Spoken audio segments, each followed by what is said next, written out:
Yes, guys, you know what time it is. It's your boy David at the Irish Hotspur, Ireland's #1 Spurs fan.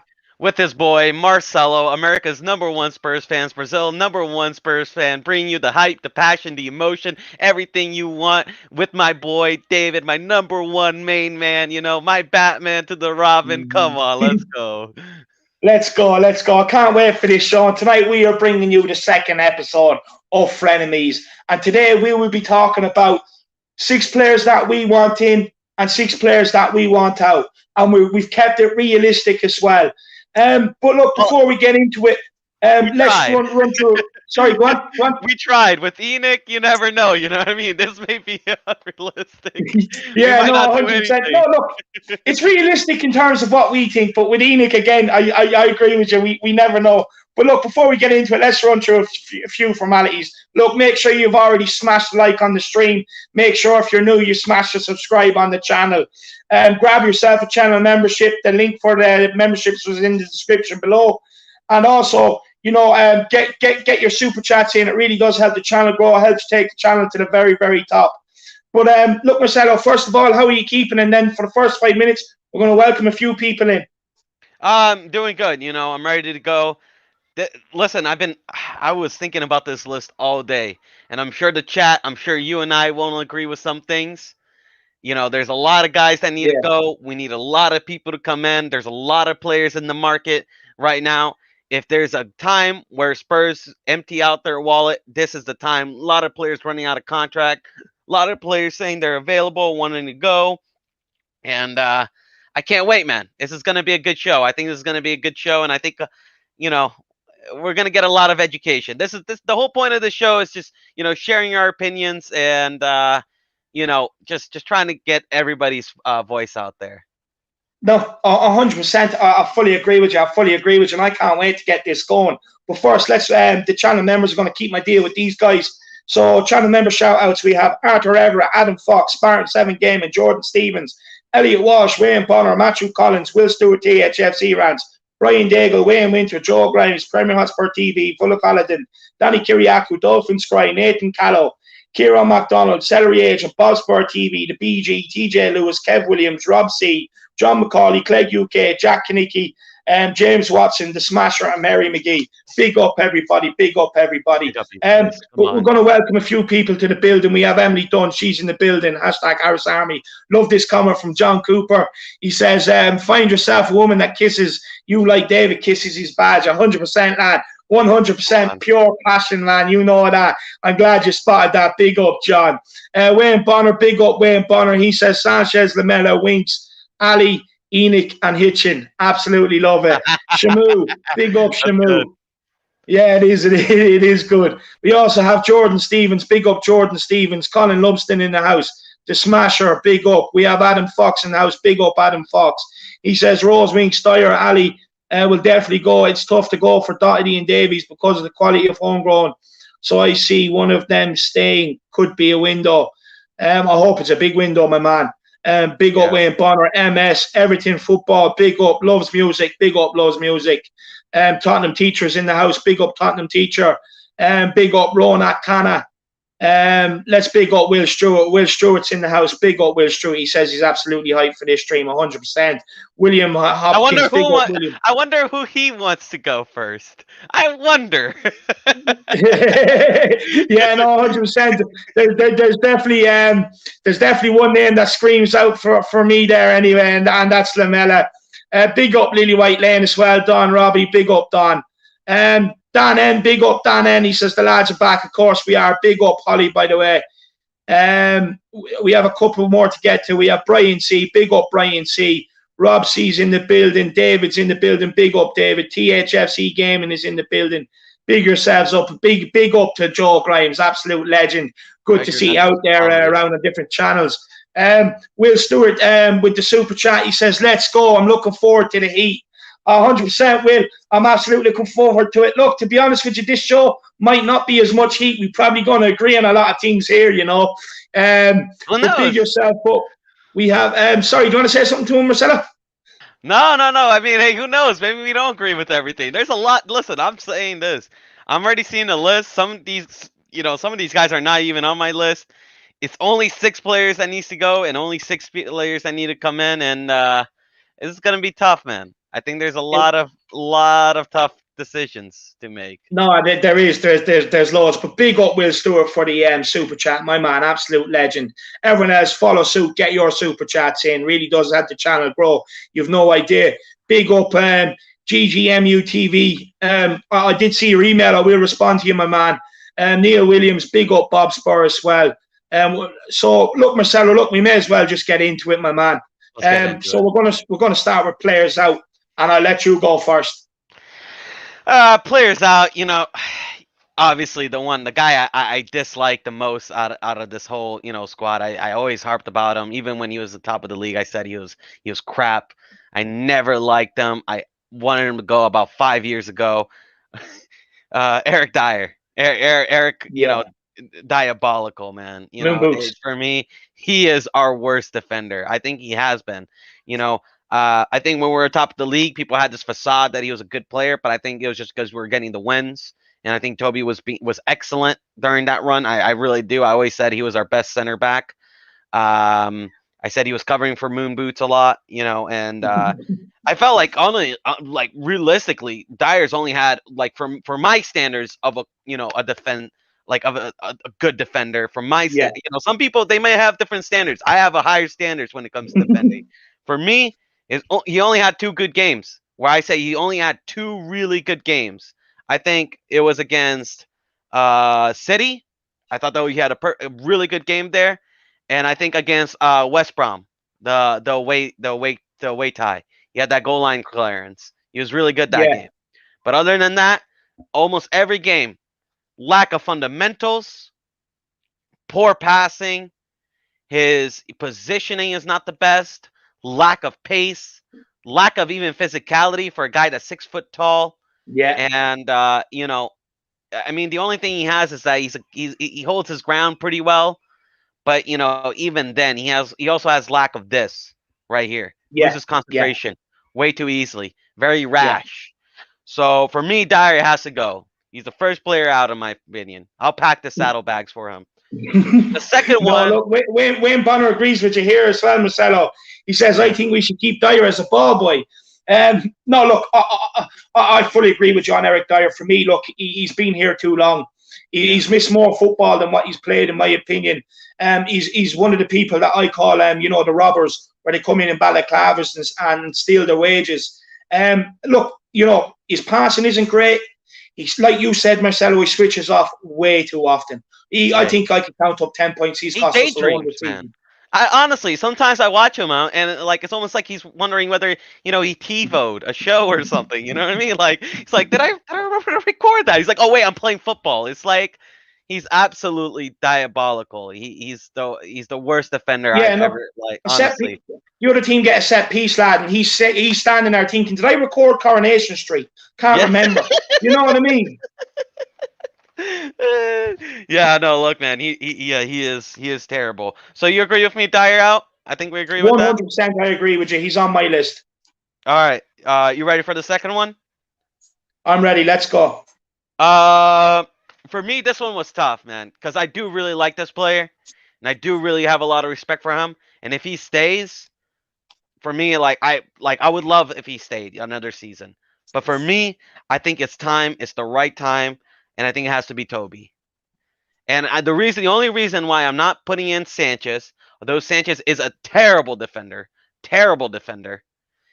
Sanchez has age on his side. And he's only 24. So I'm willing to give him another season. But I don't think it's going to work out with Sanchez. But with Toby he's getting older. He's not getting any younger. He is, you can see season after season, he is getting worse, which is a sign that a player is declining. And I think right now, at this moment, in this summer, this is the most we're ever going to get out of Toby in terms of finances. And right now, we need some finances. And this is the most we're ever going to get out of him. Maybe we can even do a good swap deal with Seville. I know, there's also, Thiago, my Brazilian mate, that's out there, in talks. So maybe I think we can do some more deals with Toby. But it's not a lack of talent. I respect him a lot, but I just think this is the best time if we're gonna get a good deal out of him. Yeah.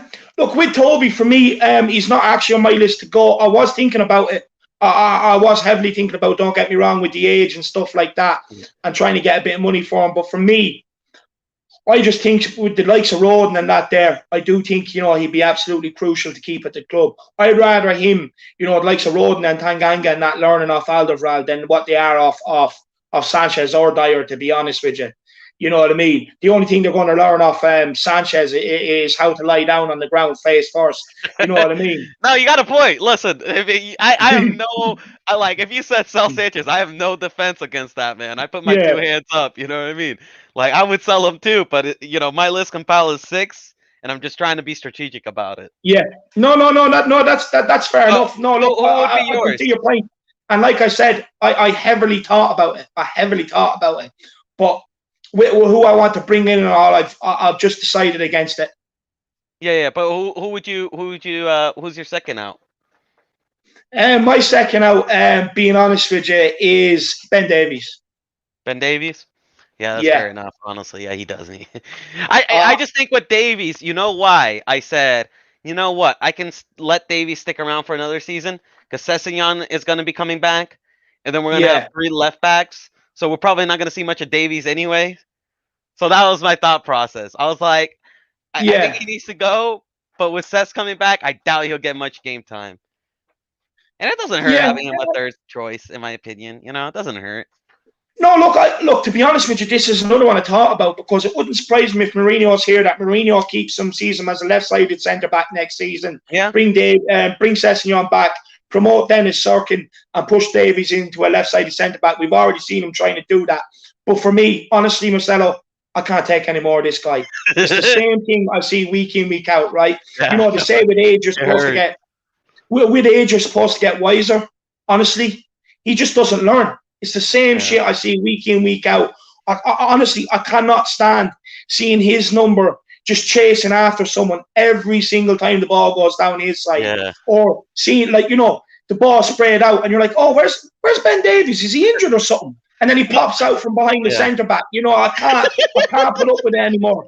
I cannot put up with it anymore. So for me, honestly, I don't think it's any surprise to anybody, to be honest with you. But he's got to go, lad. He's got to go. I can see the arguments for him staying, but for me, I just can't stand him. And it is my list, so. It would be a sad day, right? I just thought about it. It would be a sad day where Toby leaves and Davies stays, where Davies outlives. Davies already outlived Jan. Now imagine Toby.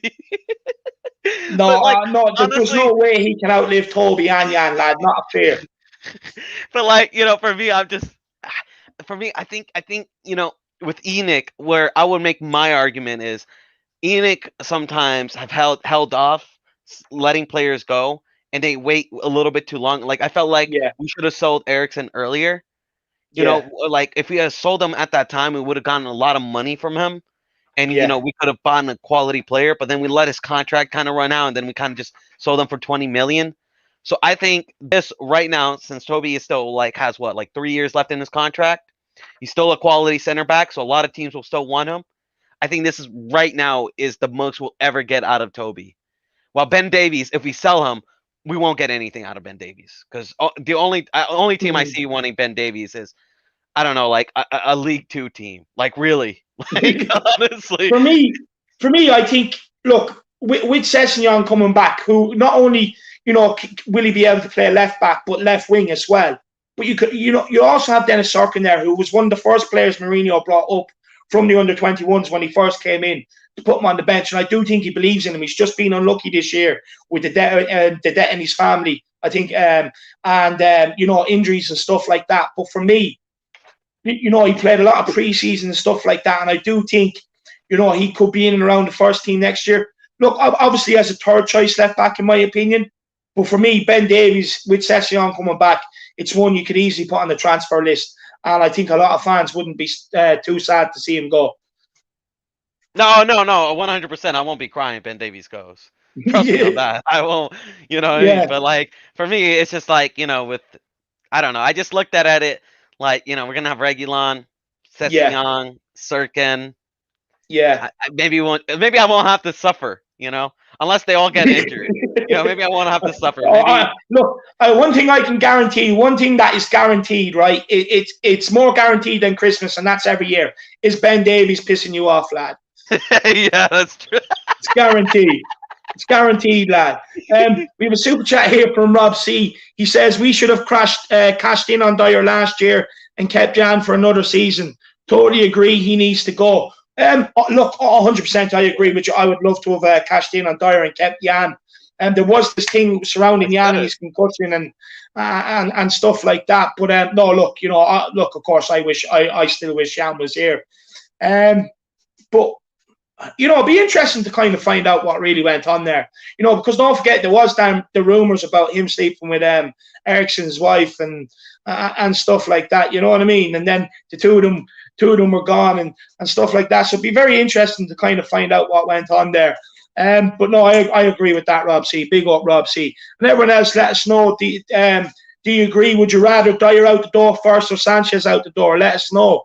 Let us know. We'll take a few comments here. The chat is flying, so I'm just going to go make sure I haven't missed anything, really. No, we haven't. Cody Mack says it's hard to narrow it down to 6 lads. Says everything about the state of us. Big up, lads. Great chat. No, 100% it does. The Smasher, he wants to know we have callers on today. No, on Frenemies, we won't be having callers.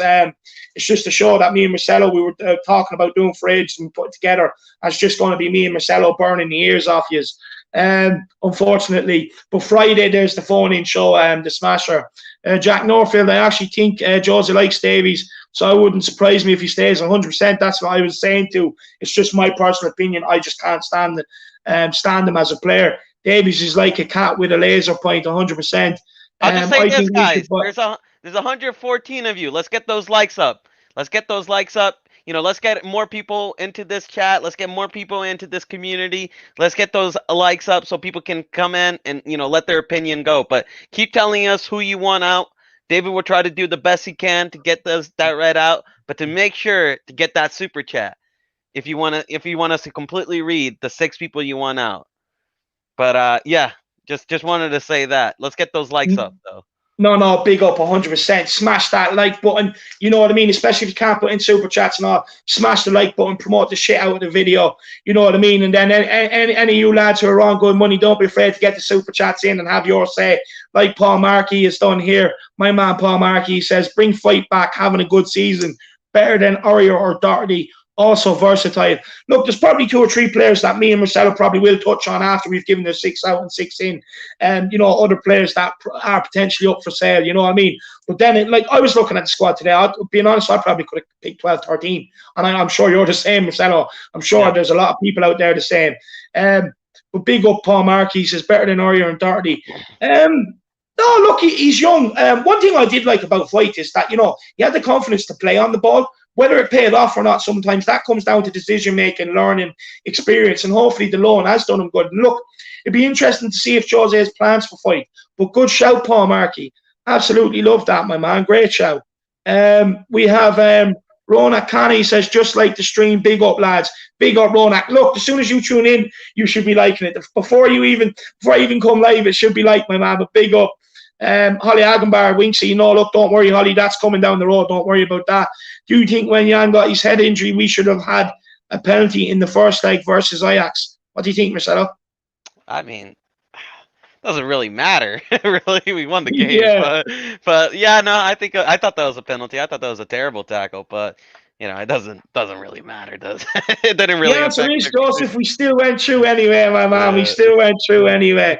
Mexico Spurs, we need to get the football structure sorted out. As far as McDonald's is run better. Yeah, 100%, man. Madrid played a kind of football I wish Spurs would. Absolutely delighted to bet Madrid, by the way, let me say. Wolves fan here, only following Spurs because Jose is there. Thank you so much. But no, look, I suppose, Tottenham's your second team. I'll take that. John Cooper Shaw says SpongeBob Square pass 100%. Lightning Bolt, he says Fight could have been a good right back if it wasn't for his injury at the start of the 1920 season. Fair point. AK Gamer, I want Lamela, Sissoko, Doherty, and Sanchez and Dyer out. And then Jordan Stevens, big up Jordan Stevens. I think the jury's still out on the goalkeeper situation. I'll be very interested to see what happens there. Look, don't worry about that. We have that covered as well. Me and Marcelo will be talking about that. But Marcelo, go on, go with your third player, lad. You're gonna like this one. Harry fucking Winks. Get out of my club. Get out of my club. He is that toxic player that has to come out. And also, I do think we can get actually a good price for him because I don't know what other managers see in him, but for some reason, some managers are interested in him, especially Atletico Madrid. For some reason, Simeone likes him and he's willing to splash some cash on him. He's toxic. He's terrible. Get him out. Perfect. Perfect. Win-win for everybody. Even a win-win for him because he wants to play. He wants to go to Euros. Good for him. Get him, but get him out of my club. Even the most diehard Wink sexuals can't even defend him anymore. You know what I mean? Even they're starting to see the light. No, look, for me, look, what he's offered to Tottenham over the years, look, for how long he's been here, I don't think it's been good enough. Look, for me, I think he should have warranted to be gone long before this. For me, he's very similar to Tom Carroll. We were very quick to get rid of Tom Carroll as well. Well, we weren't actually, to be honest. We weren't quick to get rid of Tom Carroll, but got rid of him eventually. And Winks is following the same path. Look, he's not strong enough. He's not man enough. You know, he doesn't get stuck in. He's not great on the passing range either. You know what I mean? Very rarely looks forward. He's definitely one we've all pinpointed. He goes hiding in games, especially when things get tough. And when he plays, teams just roll through our midfield. And that's the facts. And, you know, you see it most times. You know, look, he's had the odd good game when you're talking against, like, Wickham and, you know, maybe lower league teams. But for me, has to go. Has to go. He also just pisses you off. I don't know about you, but he pisses me off. Yeah, he just really annoys me. Like, you know, in the Newcastle game, remember we were doing the watch along, and it goes to Winks, and he's like sitting down like this, you know, like laughing and like, you know, like he's some fucking Don, you know what I mean, or something. And I'm like, you know what I mean? That just annoyed me. The fact that he has a number 8 and he's just like sitting there like he's some Don, like he's Fabregas or something. Yeah. Or like, you know, he's like a Tony Cruz. I'm just like, oh my God. Like, I just can't stand the guy. I can't stand his attitude. I can't stand anything about him. I don't care if he's one of our own. As far as my opinion, he was, I don't know, man. You know, I mean, like, he is not one of our own, bro. Like, I don't consider him. Get him out. Look, Get him at out. least with Ben Davies, right? He doesn't have the ability, but God love him, he tries, right? With Harry Winks, right? With Harry Winks, Marcelo, he walks around with this, you know, the big I am, big time Charlie, sits there, oh, I'm Mr. Tottenham. You know what I mean? I live at this club. The only reason why he's been living there is because of his homegrown status, you know, coming through the ranks, coming into the Tottenham team. That's the only reason why he's lived there. Now that you have the likes of Ollie Skip and that, you know, it basically what Ollie Skip has done going out on that loan, it's kind of fast track getting rid of Harry Winks for me. So big up Ollie Skip. I really do appreciate that, my man. Thank you so much for performing at Norwich. Because look, it's about time Winks scores. It's the attitude, it's the aura. You know, even in the documentary, you could see he's one of the dressing room gossips. You know, when it was all up on Sky Sports in the canteen, he's the little canteen gossip. You know, he's running around. Oh, did you see this? What do you think of this? Oh, I heard that. You know what I mean? So for me, like you said, he's toxic. Get him out. Yeah, it pretends to be like his, you know, little nice boy up to Mourinho. Be like, oh yeah, Daddy Mourinho, I'll do anything. You know, just hey, I can't stand him. I can't stand him. But so we agree on Winks. So that's 3. So, oh look, I think we could have agreed on that. I think everyone knew that was coming from last week when we announced it, lad. Harry Winks was 100%. I mean, we had a whole show about why he had to go, so you can't leave him out. No, you couldn't, lad. Look, there was no way he was staying. No way. He was for look. As soon as we said this, as soon as we came up with this, straight away I knew he was gone. You know what I mean? I knew first player on my list.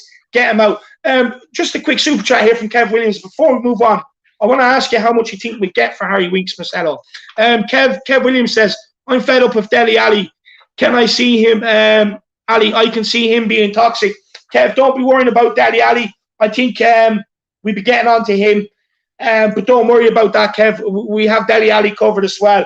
But Marcelo, how much do you think we could probably get for Winks? I think with his contract and with the surprisingly amount of interest people have in him, right? I think we can maybe get 35 Honestly, maybe even 40. I think, for some reason, I mean, look, I'm just astounded at some people, when I say this. I'm pretty sure like a lot of people are going to be like, what are you talking about, Marcelo? But, from reading the reports, incredible reports, there's a lot of interest in Harry Winks. I don't know why, but there is. So I think maybe we can negotiate, so, a good 35 million. I think we can. 35. Yeah, I You think think so. so? Maybe because Wow. because I remember City wanted him for 40 million, but for some reason Levy said no.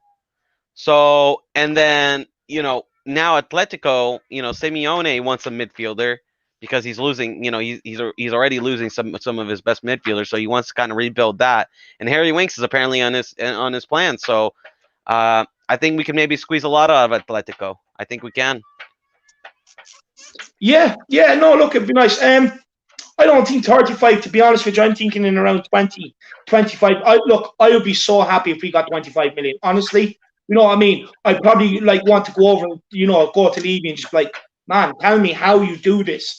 You know what I mean? It's like he performs magic tricks But where the thing sometimes, is, the difference is for some reason, especially by the La Liga managers, like Pep is, even though he's in the Premier League right now, he's still like a Spanish type manager. You know what I mean? For some reason, a lot of the Spanish or La Liga managers seem to really rate him because they really like his like passing range or stuff like that. That they seem to really rate him. So I think if we go to La Liga, I think we can maybe get a good deal. I think so. yeah, I think the rate Winks, because look, it's a lot slower, so he has time. With Harry Winks, I know it's a lot of time. When he gets the ball, especially when we have chances to break, he kind of lets everything get ahead of him, like, and the opposition get back. So he likes to scan the pitch. And then ultimately, what does he do? He does all this. So he gets the ball, Marcelo, right? He makes this little Mr. Tottenham run on the ball, little shuffle, right? Then all of a sudden, he lets all the opposition gets back. He scans the pitch, and then he goes sideways. He's the most infuriating player, lad. He's Yeah, the most yeah. infuriating player.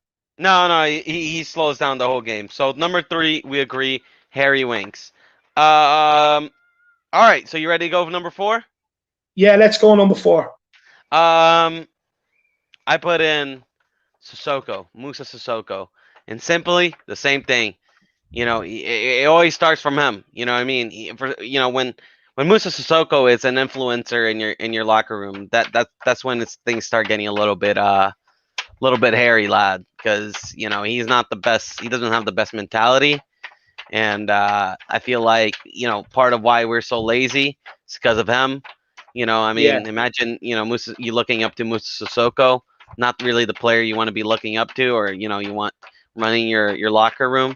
You want someone like Hoiberg running your locker room, being the influencer there, or Jan yeah, Vertonghen. I think since Young left, we lost all leadership, any leadership idea. Listen, I'll take anything between 15 mil to 25 mil for Winks, but I think we can get a good deal out of him. But continuing on to Sissoko, I also think he's part of the problem of why he, these managers are having a fallout with some of these players. yeah, I think he's the center of that toxicity, and he has to go. yeah. He has to go. Yeah, he has to go this season. If Jose wants to keep his job, or if we get a new manager and he wants to go do a rebuild, Sissoko has got to go because he's not a good influence for the club. Yeah, no, 100%. Look, with Sissoko, he's on my list as well. Look, he's getting on in age. I do believe he has a lot of influence in that dressing room, apparently. You know what I mean? So, look, for me, he's definitely a part of the toxic people in there at the minute. Look, regardless of who the next manager is, I want these players out, especially some of these players here, because I just can't have them throwing any other manager underneath the bus. I really can't. You know what I mean? Because what it's doing is it's making us spend more money on managers than what we should, rather than rotating the squad. And then it just festers, and then all of a sudden he becomes a massive influence in the dressing room. And I'm not sure why, when he doesn't deserve to be on his playing ability. You know what I mean? And it's just infuriating. And plus, look, it's about time we cashed in on him. Why we can, to be honest with you. And I definitely do think you will get someone from France or Italy interested in the guy. Yeah, I think so too. I think we can maybe get 10 million out of him if we're lucky. Maybe 15 if we're really lucky. But I think that's about it. But it's less about the money and it's more about just changing the ego and the mindset of the locker room, and we need to do that. So we agree again. You know what? Yeah. This time I'll let you go next. Let's do a switch around because I want to see Okay. what who would you want out next. Right. My next one out is Dele Alli. Dele Alli. See, I had a tough Yeah. time with Dele Alli. I think I would sell him, but only if it's for the right price. I wouldn't sell Dele Alli for less than 40 million, 30 Yeah. to 40 million. And I don't think we're going to get that in this market. I really don't. Yeah. Marcelo, quickly, we'll just ask this lad answer Jamie Colleen's comment here. He says, David, I have a question for Marcelo. Will Jose get sacked at the end of the season? And we're only going to spend a minute on this because we've already done a whole debate. We done a whole 3-hour video about this. If you want to check out my opinion, but yes, I do think so. I don't think he's going to get top 4, and I think he's going to get sacked. But this is about in and out or out and Yeah. in. So let's keep it at that. Let's keep those questions at that. But if you want any Jose content, there is a great video that the Irish Hotspur and I made. Go and check that out. Yeah. But 100%. Just quickly, I'm, Marcelo, we've over 146 people watching. Make sure the likes add up to that as well. Smash the like, smash the subscribe on the channel. Link for memberships is in the description below. Grab a membership for the fan calling shows on Friday. We'll talk about whatever you want to talk about when it comes to Tottenham. And most importantly, get your super chats in. They really do help the channel grow. When the super chat comes in, me and Marcelo will directly stop what we're talking about and discuss your points. So get them in. But go on, Marcelo, sorry. You know what? I had Dele Alli on my list, but I'm gonna switch it up a little bit, and I could just for argument's sake, because you and I were talking about this backstage. Yeah. And honestly, I was gonna put Dele on my list, and he is on my list, but I'm gonna change my mind right now. I'm gonna go Giovanni Lo Celso. And you know Very what? interesting.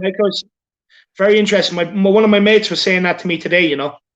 Yeah, I know, because you know what? I think Giovanni has not been working out. He's already been here for nearly 2 years, and he's barely played any football. For me, you know what? I'm sniffing another Lamella, and I think because he hasn't been playing, we can actually get a good price for Giovanni Lo Celso. You know what's crazy? As shit as Dele Alli has been these last 2 seasons, right? As shit as he's been, he has actually scored more goals and got more assists than Giovanni Lo Celso. Giovanni Lo Celso, in my opinion, he gets injured way too often. You're 2 seasons in, and you already missed halfway of the season due to injuries. 2 seasons in, and this guy's already missed more games than played games. And as good as he is, I don't want another Lamella situation, bro. I don't want it. What's the point of having a good player if he can't play? What is the point? I just want to play devil's advocate here because I think he may be you will be taking a gamble sell Giovanni because he could come good. But in my opinion, when I see a player bro, you and I both supported Tottenham. Yeah. You and I both supported Tottenham for many years. And when you see a player and he's already getting injured his first 2 seasons and barely playing, it doesn't get better, especially in the Premier League. Especially in the Premier League where it's a physical league. And the fact that as poor as Dele Alli has been, he has producing better stats than Giovanni Lo Celso and has been scoring more goals, has been more influential. Dele Alli has been more influential than Giovanni Lo Celso this season, believe it or not. Giovanni Lo Celso hasn't even played this season. I mean, he scored that City goal, but Dele Alli, he got us through some games. He's actually had more man of the match performances. So I think, but obviously there is context. Unless we get a good offer for Gio. And I think we can. Yeah. I think and considering that we need to get some good quality players, I think if we can get 60 mil, 40, 60 mil for Gio, I would ship him out. It's a one less injured player, and we get some player that can injure. And you know what? We got to start being ruthless, bro. None of this. Oh, give him Yeah, time, bro. If yeah. Bergmeister doesn't perform next season, he's on my He's gone. list. He's Yeah. gone. I'm getting sick and tired of these. Us being patient. Being patient in No. football nowadays does nothing. You have 2 seasons, bro. You have 2 seasons. If you don't perform those 2 seasons, you're ready. You're getting close to being on my out list. Yeah, no, I fully agree with you. We have a super chat here, and then I'm going to have my say on the Dele Alli and Lo Celso, and you'd be surprised. I agree with you a bit on the Celso, but I'm going to tell you why I think he will stay. Sergio, the Sergio title setter, big up Sergio. He says, why would you sell Lo Celso on a pandemic summer and get way less money? I disagree, Marcelo. Look, no, we'll get him money. We'll get more money for Lo Celso than Dele Alli, in my opinion. I think so. I think, in my opinion, because Giovanni Lo Celso, because Dele Alli's form doesn't really inspire any manager to buy him. While Lo Celso, we have the privilege that since he hasn't been playing, people maybe still remember him for those good performances. So I think we can have some negotiation room because Lo Celso is still a guy that's hot in the market, and we can get some good money from him. But in my opinion is, man, like I'm just sick and tired of injury prone players, man. Injury Yeah, prone players, guy scores 2 goals a season, got one assist, like yeah, he fights for the badge, he shows great run, but I mean like this is Lamella 2.0. I'm seeing. This is Lamella 2.0 I'm seeing. So I think listen, if the door comes knocking and it says, "Gotta sell Giovanni Lo Celso and get fresher midfielder," like a Savitzar, Florian Nehus, and or a Jack Grealish, I'm sweeping your hand. You know what I mean? I'm selling him yeah. immediately. I'm packing his bag, bro. I'm Well, getting I'm well, there getting you more are, I'm getting more Sergio. fed up. Well, there's your answer, Sergio. So look, let us know if you disagree, and everyone else, get your super chats in. Big up Sergio for the super chat. Get your super chats in. The chat is absolutely flying. As you know, I do try to get everybody's chat up on screen, but when the chat is this busy and we're doing numbers like this, it does become hard. But super chats guarantee that your comment will be read out 100%. So it does. But yeah, no. So look, the super chats guarantee that your comments are read out when the chat is absolutely flying. And plus, it's a big help to the channel as well, and for the cause of taking this to the very very top. Um, look, so I want to start back with Dele Alli first. Yeah, I'm, give me I'm your going to go case. back to Dele Alli and then I'm going to speak on the Celso, and I'm going to get up a few comments. I'm going to put them to you. Come on, David, But bring the heat look, on me. Tell me why I'm an idiot for wanting Giovanni Lo Celso out. Come on, look, pick up the chat. with the Celso, right? With the Celso. So for me, we only paid, I think it was what, £45 million or £50 million or something there, not so long ago for him. I do agree with you.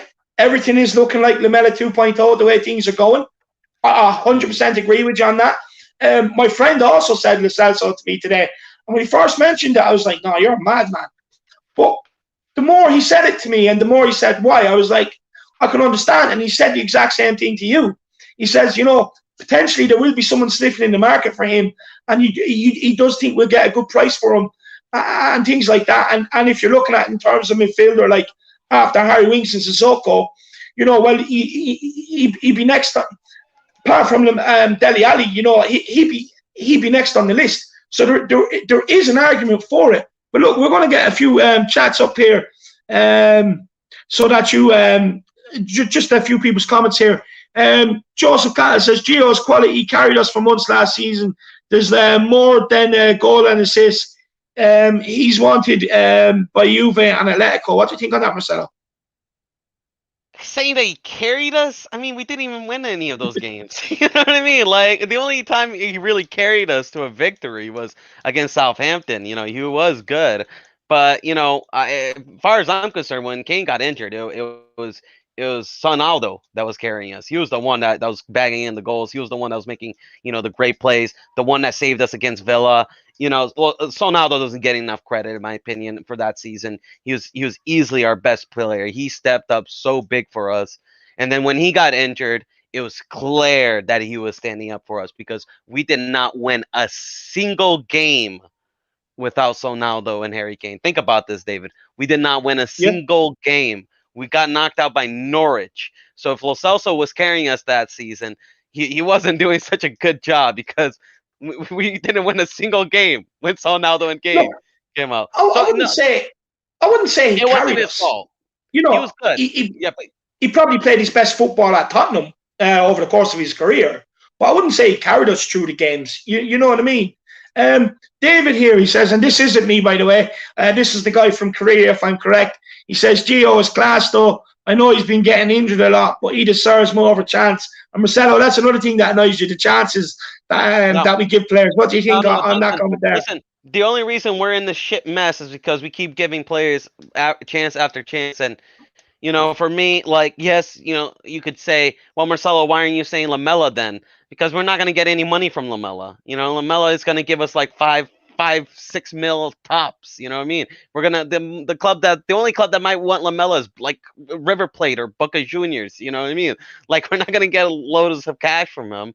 So in my opinion, we take a little bit of a hit. Los also is, he does have quality, but we take a little bit of a hit, lose an injury prone player, and then we bring in a player that's better, that's less injury prone. A lot of clubs do this.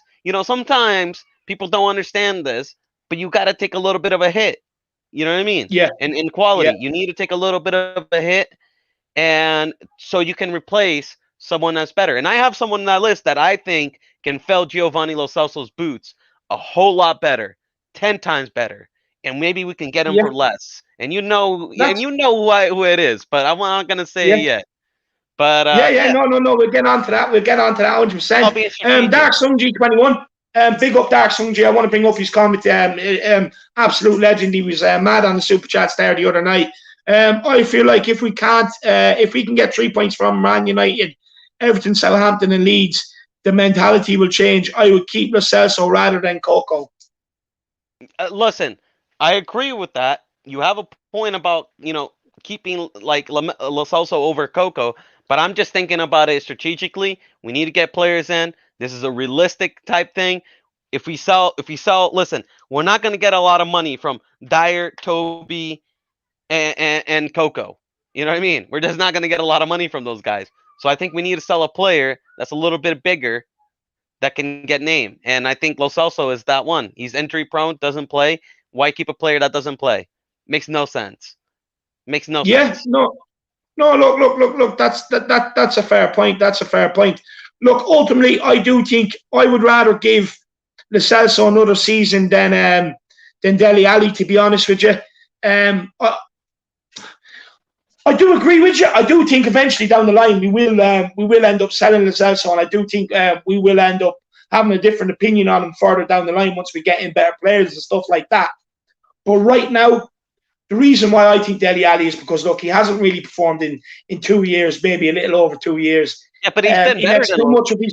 But he actually, I mean, he's done more than Lo Celso technically in 2 years. I mean, it's because Lo Celso's been injured, right?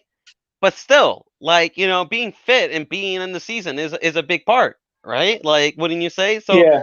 in technicality, he's actually done more than Lo Celso in 2 seasons. Yeah, no. Look, I get that, right? But for me, look, I just think Dele Alli's come stale at the club.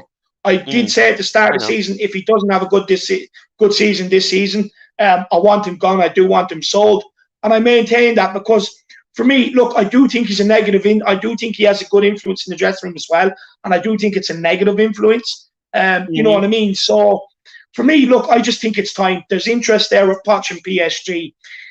Try and extort PSG a little bit, play on the affection that Pochettino has for Dele Alli. And for me, I would rather get rid of Dele Alli now rather than, go through another season. What if this, that, and the other? Again, look, sentimental reasons, no reason to keep him. I agree with you on the stats. He probably has contributed more than, Lo Celso. But for me, look, I just think things have grown stale with Dele Alli. And for me, I would rather Dele Alli go. But look, we have a couple of super chats here, Marcelo. Can I ask you this? And I know we don't want to make it too much about Jose. We don't want to make it at all about Jose.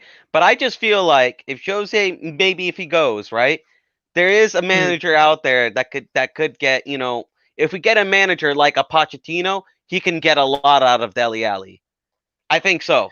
I still think there's a good player in Dele Alli, believe it or not, because he had some really amazing moments last season. When he had that run Yeah. of form, he was fantastic. He was our best player.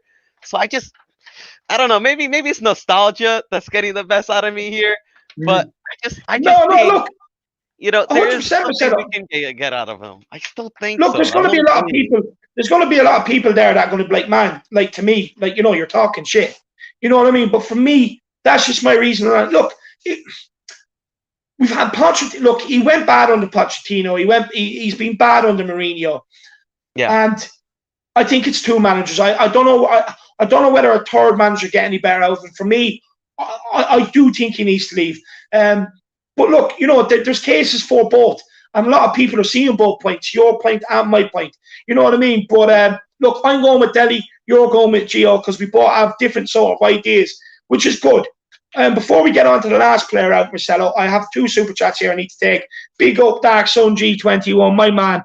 He says, I can't believe you compare Coco to Lo Celso for his injuries. At least Lo Celso can pass to the offense. Coco, on the other hand, is a one-man show. I think that's super chats for you, Marcelo. Look, listen, I said I'm not questioning Lo Celso's ability. I never said he was a bad player. I don't know if people like. I think maybe you guys are getting a little bit too emotional on it. Where it's not about questioning Lo Celso's ability.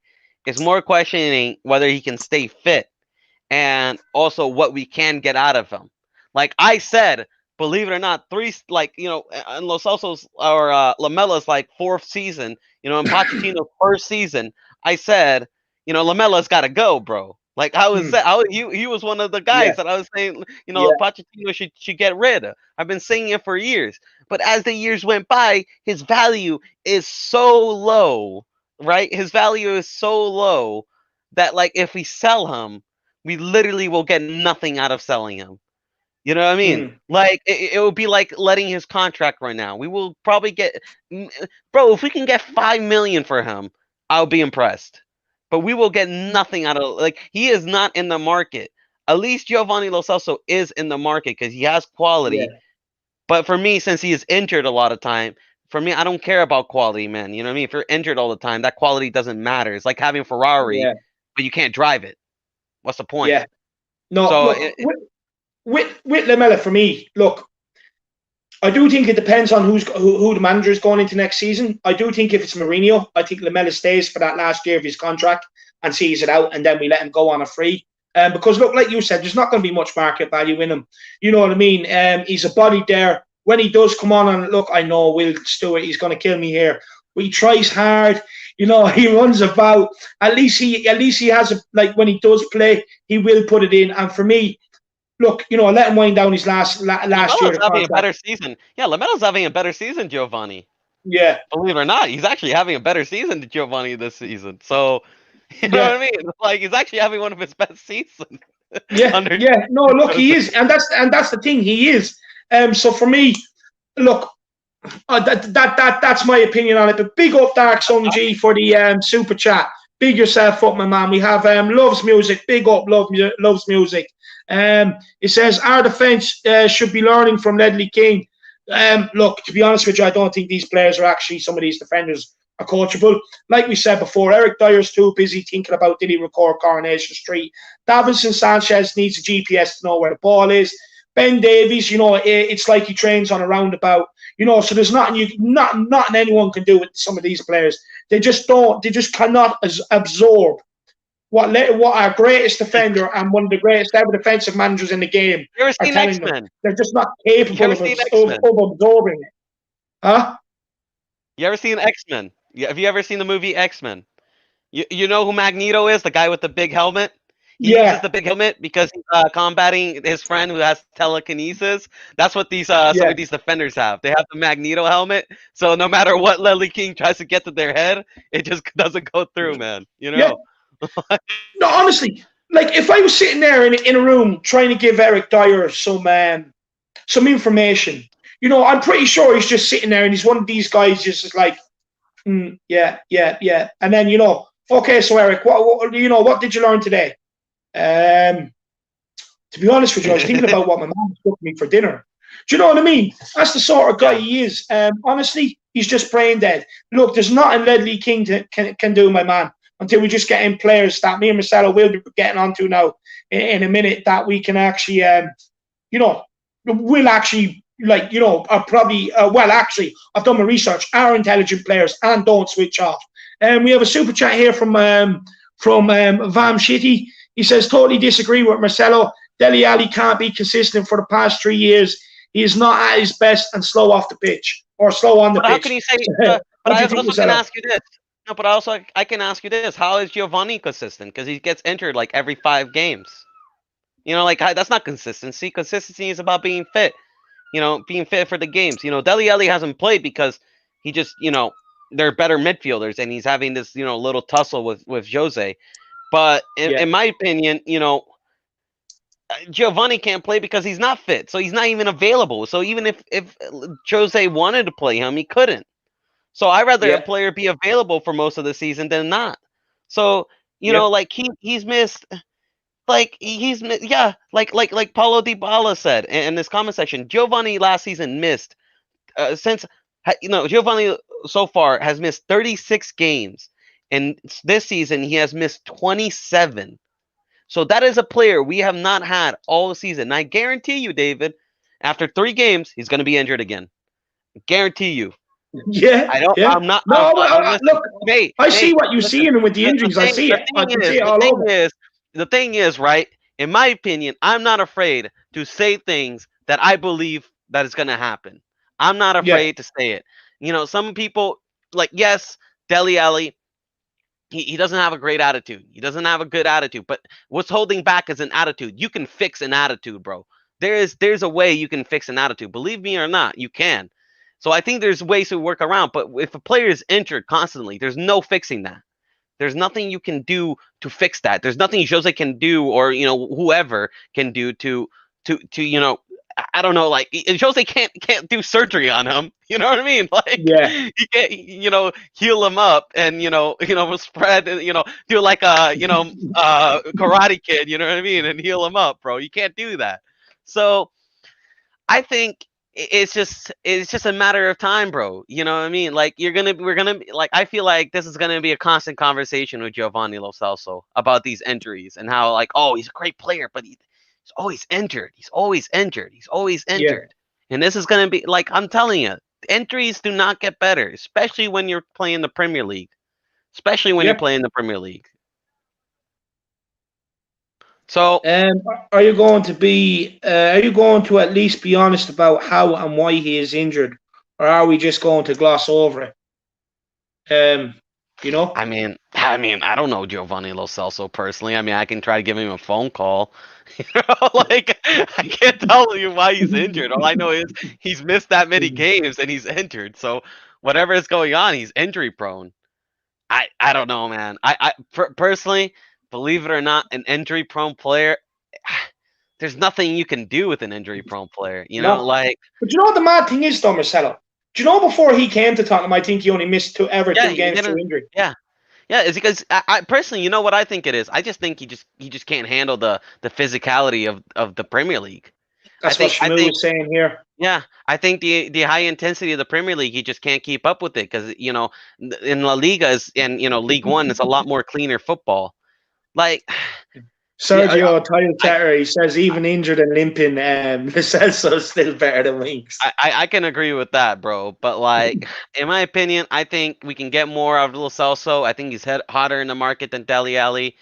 We get rid of Lo Celso. We get, then maybe we get rid of Dele Alli next season if he's not performance. Because the thing is, Dele Alli actually has more credit in the bank than Lo Celso. Even last season, he actually did more than last season. He did more. People. Yes, Dele Alli there was a lot of poor performances from Dele Alli, but a lot of people also forget he had some very good runs last season. Dele Alli did. He scored more goals than James Maddison and Grealish, and he had more assists too. That's not a bad season, man. I think he had like a total like 8 goals and 8 assists. Like that's not a bad season from a midfielder if you really think about it. For me, though, I do think Ali would probably be looking to leave as well because, look, look, Jesse Lingard, he's gone stale, and all of a sudden he's back in the England squad, and Dele Alli is better than Jesse Lingard, but he's just not. I don't know, it's not there anymore with Dele Alli. I think Dele Alli needs to be in love with the club. He needs to have a point to prove to show his hunger. Because to be honest, even his that bite he used to have, Marcelo, that aggression, it's just gone. It's evaporated. And that was even gone the last, from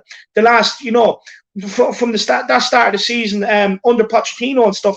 It even was going then. And, I did hear a lot about, he had private issues with a missus and stuff like that. But, look, I don't know. Look, for me, he does have more credit in the bank than Lo Celso. Let's be honest, he does. He does.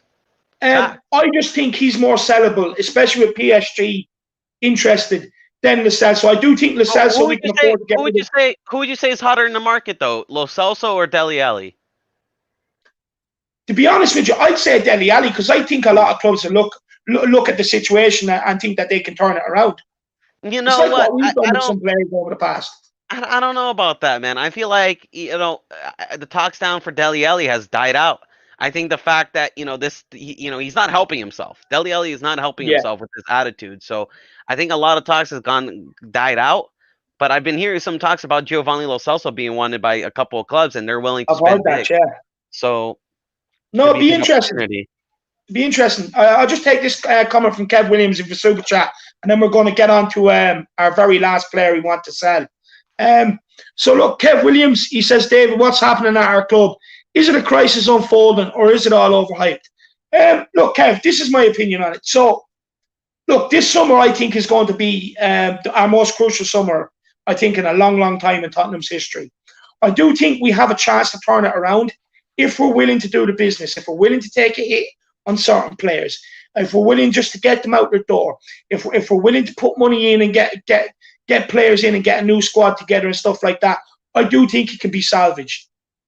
If it becomes a point where, look, the manager's changed, Harry Kane wants to go, look, Son's not going because it's come out today, he is signing a new contract. It will be done at the end of the season. What did I tell you? He's going nowhere. He is Spurs through and through. Thank Come God. on. That was the only thing that brightened my day, bro. That's Ronaldo is those things. No, 100%. I'm absolutely delighted with it. Hopefully, it's the same with Kane. I'm just not sure. I just think Kane's maybe waiting on the decision on the manager. To be honest with you, I can't. But I do think if we end up changing the manager and we lose Harry Kane, look, we can change the manager, keep Harry Kane. I don't think it's going to be as bad. But if we lose Harry Kane and change the manager, we're going back to the Martin Jol era and we're starting all over again. And that's my fear. It depends on who he replaces Harry Kane with. If we use that Harry Kane money properly and we get like a Haaland and then some other players, it could be a Liverpool type thing where we sell our best player, but we bring in some really quality players in the team and have team balance. I don't know if you agree with that. It could go either way. But it always goes down to the board. Do they want to do the right business? If they want to do the right business, we can go somewhere because there is a foundation in which we can work. But if they keep stalling, don't want to do the business, we will go on the dark ages. We will go to the 1990s. And David, you and I, we're going to be crying. We're going to have to hold hands and we're going to have to, put our seatbelts on, baby, because we're going to be in for a hell of a ride, a hell of a fucking roller coaster, man. 100%. I fully agree with you. But Kev, I hope that answers your question, my man. Dark Sun G21 with the big super chat, absolute legend. Big up, my man. He says, I think Moon Boots. Big up. He loves the nickname Moon Boots. He says, can't improve because of 2 reasons. 1, his age is not able to absorb skills. 2, his shift from defensive midfielder to defender. Why did he change positions? Did someone think he can be like Fabinho? On that, look, when we actually first signed him in from Sporting, he was actually a right back, believe it or not. That was where we a very good one when he came in. Then he was kind of playing centre back for he was seen as a centre back option too. But then all of a sudden, Someone saw a central defensive midfielder in him, but he's too slow. Like Marcelo was saying, he's not mobile enough. You know what I mean? Then Mourinho's come in and said, look, I see him as a centre back. And look, we gave him the name Moon Boots because, look, not only can he not defend, but he can't, he's not good on the ball.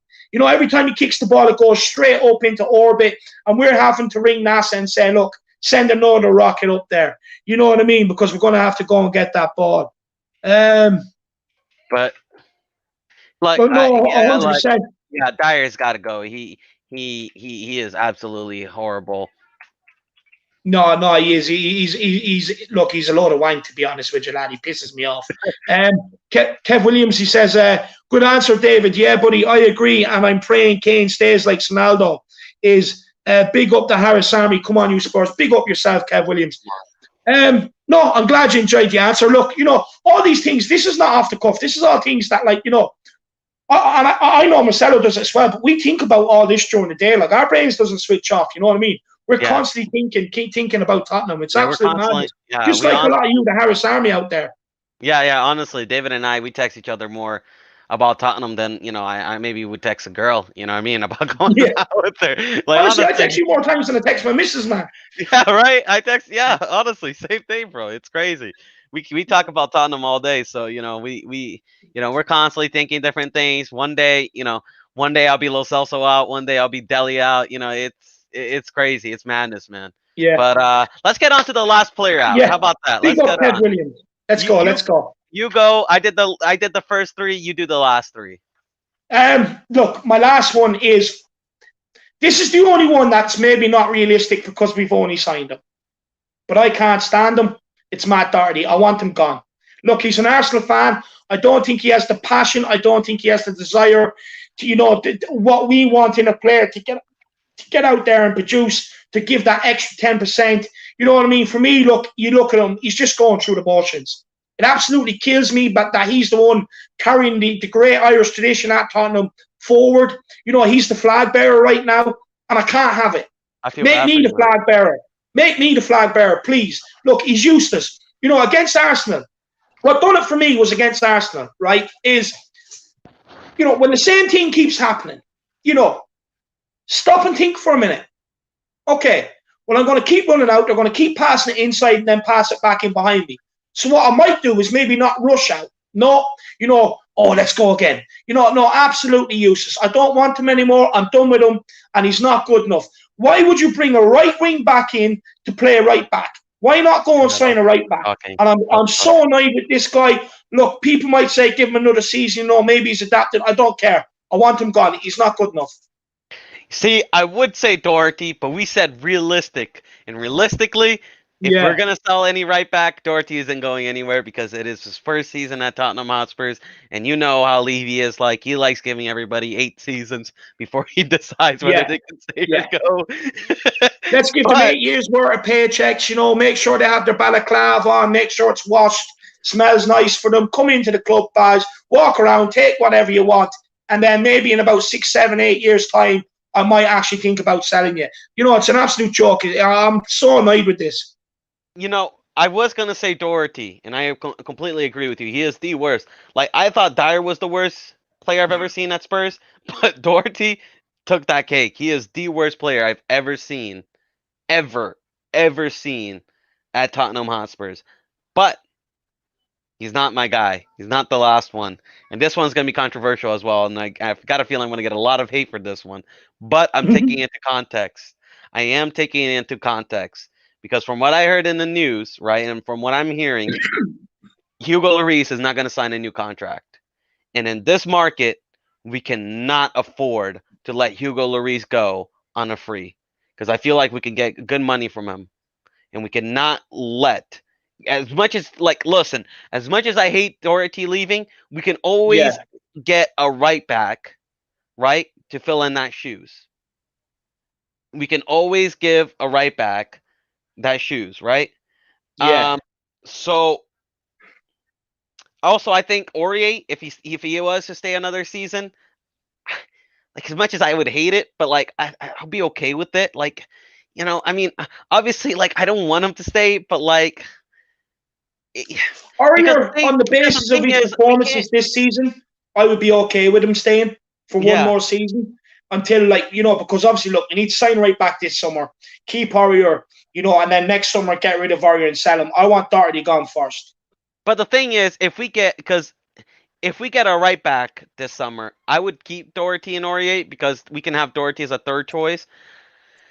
But I think because the reason why I put Hugo in it is because we Yeah, cannot afford with this you know financial crisis that we're in, right? And with COVID, we can't afford a player of Hugo's caliber leaving on a free. That would be yeah, the same thing as letting Ericsson leave on a free. We can't yeah, let that happen. Now, obviously, realistically, we could sell Aurier and or like Doherty and Lloris. That's something we could do. But since yeah, we put on a six, we kind of just put in our yeah, priority. And I think because Lloris said he won't sign a contract, we have to yeah, let him go. We have to find a seller for him. We have to make some money and get a yeah, replacement because I like we'll lose out a lot of money, man. We'll lose a lot of money that we could use to get a new yeah, quality goalkeeper in. Because if we let Hugo Lloris go out on a free, right? We're a buy and sell club, right? We had to let him go out on a free. Who the fuck are we gonna sell in the goalkeeping position to yeah, raise enough money? Alfie Whiteman, yeah. No, no, look, head and shoulders. You know what I mean? We're yeah. not gonna make any money from those guys. You know what I mean? No, 100%. Unfortunately. I am going to have my say on you, Lloris, in a minute. I think you might be a little bit surprised with me, but give me a minute. No, fair enough. Hotspur Hazza, he says, recruitment for players with league experience. Well, my man, stay tuned because you're going to be impressed with my recruitment, man. And you're going to be saying David Harris in, Steve Hitchin out. That's what you are going to be saying. Trust me. One more super Oh, I chat to already, get I in already, here. I already knew that since the day one, David. I already knew that they should make you a scoutsman. No, but you look, not when it comes to defenders. I think you're the man. Look, to be honest with you, it took me a while to get my research in on these defenders today. Whereas with you, we know you can just pick them off because you have, I call you my defensive coordinator, lad. Anytime I need to, get an assurance on the defender or a link with a defender, I go to you because you haven't been too far wrong. Big up Joe Grimes. He says, great stream, David. I agree. David Doherty is literally just a cone on the pitch. Good man, Joe. You've seen the light. No, he is. And I know he disappoints you too as a fellow Irish man. Look, he's just not good enough. Yeah. I'll never understand. Look, when he first came in, he had a good season at Wolves. And the reason why they sold him is because they changed system to play right back. They knew he couldn't play right back. They probably was looking at him in training and said, oh, no, look, this guy, no way. You know what I mean? And they made their decision. But big up Joe Grimes. Absolutely love it. And then Dark Sun, we just have one or two more here, Marcelo, and then I will have my say on Hugo. Well, I do think Hugo's an interesting one. It's going to cause a bit of debate here. But Dark Sun G21 says Taganga is a young player and he has to look at Aurier and Doherty to improve or feel motivated. Even if we have a King as a defensive coach, that's hard, lad. No, 100%. Look, with Tanganga, I've always maintained I see him as a centre back, not as a right back. Jose sees him as a right back, depending on who's here next season. If Jose is here next season, Tanganga's taking up one of the right back spots. You know what I mean? For me, Jose, he has said that he needs to improve his attacking runs and his crossing and stuff like that. But he sees him as a long-term right back. And looking up to Aurier and Doherty, look, it doesn't really inspire him. It doesn't, he's not really going to pick up any good traits off these guys at all. And, look, one thing I am liking is that we have the club legend, Ledley King, to work with Tanganga. I have to say, I do like that combo, and I do think long-term it's going to have a massive effect on Tanganga's career. What do you think, Marcelo? No, look, there's nobody really in this defense other than Toby that you can look up to, and it is good that we have Ledley King, but obviously, even with his influence, it's not really working out, man. We need. I love Ledley King. Even though I missed his years of playing, you saw him play, but Yeah, I saw him at the tail end of his career. But I still love him for who he is. He is Spurs through and through. This guy is Spurs through yeah, and through, guys. Ledley King is a hero. He's a hero at Tottenham Hotspurs, and I will always appreciate him for that. But a hero can't, like Superman, he couldn't save his father from a heart attack, bro. yeah, So you know what I mean? Even though he's a hero, he can't save from, Taganga from this. We need to start getting yeah, some quality players. We need to start getting people that actually motivate Tanganga and will help them develop. So Yeah. no, Leather No, King is not enough. So no, 100%. Kev Williams, he says too many players are robbing and living at our club. 100%, lad. Balaclava FC. 100%, my man. I fully agree with you. Jordan Stevens, only thing I like about Doherty is his haircut. Yeah, look, he always has a good haircut, to be fair to him. He always has it freshly trimmed. I'll give him that. But look, that's not enough to make my squad, Jordan. I know it's not enough to make yours. And Danny Kiriako, the only thing Doherty has is a sharp hairline. Him and Jordan both thinking alike. 100%. Look, you can have all the sharp hairline you want, but I suppose, he probably does know he's living a wage, so at least why not at least be good looking? You know what I mean? But look, on Hugo, for me it's interesting because, look, I have said all season we should be looking for Hugo's replacement, and this summer we should be bringing him in. I have always said that. But with the big clusterfuck the board have created at this club, there's a lot more urgent issues that need addressing that we need to kind of throw our money at. And for me, it's kind of come to a stage where you let Hugo see out last year of his contract, you play him as your number one, you put a good defence in front of him, and then come next summer or just before the summer or just before the season ends or that, you have your keeper lined up, you have your deal done, and then he comes in. Ideally, that's not the way I want it. I never wanted it this way. Go back and listen to what I've said over the season. I've never wanted it that way to happen. But for me, because it's such a clusterfuck, I think that might be the way it goes. But I can see your argument. Yeah, no. Listen, like, I think obviously keeping Hugo would guarantee we have a quality keeper for at least one more season, right? But, I'm just thinking a little bit more long term because once he's gone, what's after that? Like, do you really trust Enoch to, just flat out spend the amount of money that they want for, like, a Pope or a Henderson or pay for the wages of Donnarumma? I feel like we're gonna need to make investment out of that. Instead of Donnarumma, you'd probably get a Daniel or something like that. Yeah. So, in my opinion, is like if we sell Hugo now, it will guarantee us more of a quality goalkeeper for the future. While Doherty, if we sell him now, we won't get enough money, and it probably won't even guarantee that we'll get a quality right back to, cover him. Really. Like they'll probably just say, oh, I guess Tanganga and Noriega could do it. You know what I mean? So it's tough, man. Listen, I can see your point. I can, you know what I mean? Like there's both. I think we're both making good points, but for me, I think there are some players right now, right? They're coming at their end of the line as Spurs players that are quality, like Toby and Lloris, that I think if we sell them, we can get some good money for a proper rebuild. Yeah. So there we go. No, I agree. I just want to take Mr. K's comment here because this guy, he follows me around everywhere, man. Every channel is constantly putting in Harris Army. He's a big fan of yours and Matty's as well. Big up, Mr. K. He says, to be honest, based on the end of last season, you wouldn't have given Ndombele 2 minutes of playing time this season. Couldn't the same be true of Doherty? Maybe he needed the first season to settle in.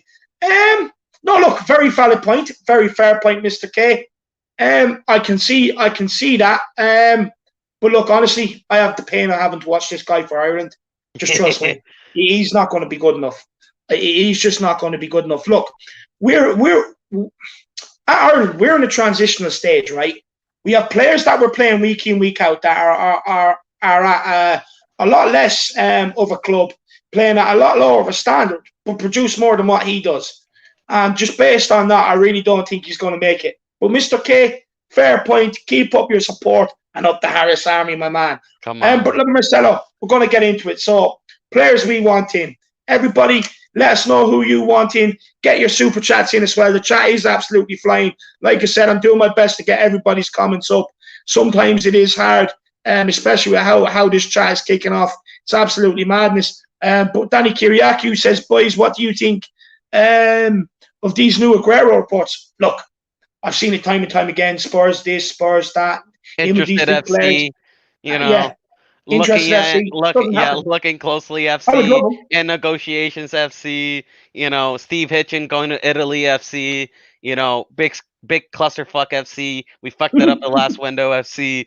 We have it all. We're not getting Aguero, man. Like Yeah. simple as they're gonna say, you know what, that kid Chris Wood, he can do the job. Let's go for him. Yeah. Simply No, it. 100%. He's younger. He's more physical. You know what I mean? He's this. He's that. No, honestly, look, they're going to step. Look, with Aguero, I'd love to go and get him. I Love really him. would. Yeah, he's a great player. But all we are is interested FC. If we get Aguero, I will actually do a forfeit. I'm not messing. Forfeit of your liking, Danny. If we get Aguero, so it's up to you to make it happen, my man. But no, honestly, like Marcelo, I echo Marcelo. It's just I think you missed Sergio Tao's super chat. Here we are. There we go. Other than Kane and Son, we are mid-table grade. No, that's a fair point. I agree. I don't know about that. I mean, like, obviously, well, not mid-table. I'd say 6. Like I'll say this: without Son and Kane, obviously, we would have nobody to score goals.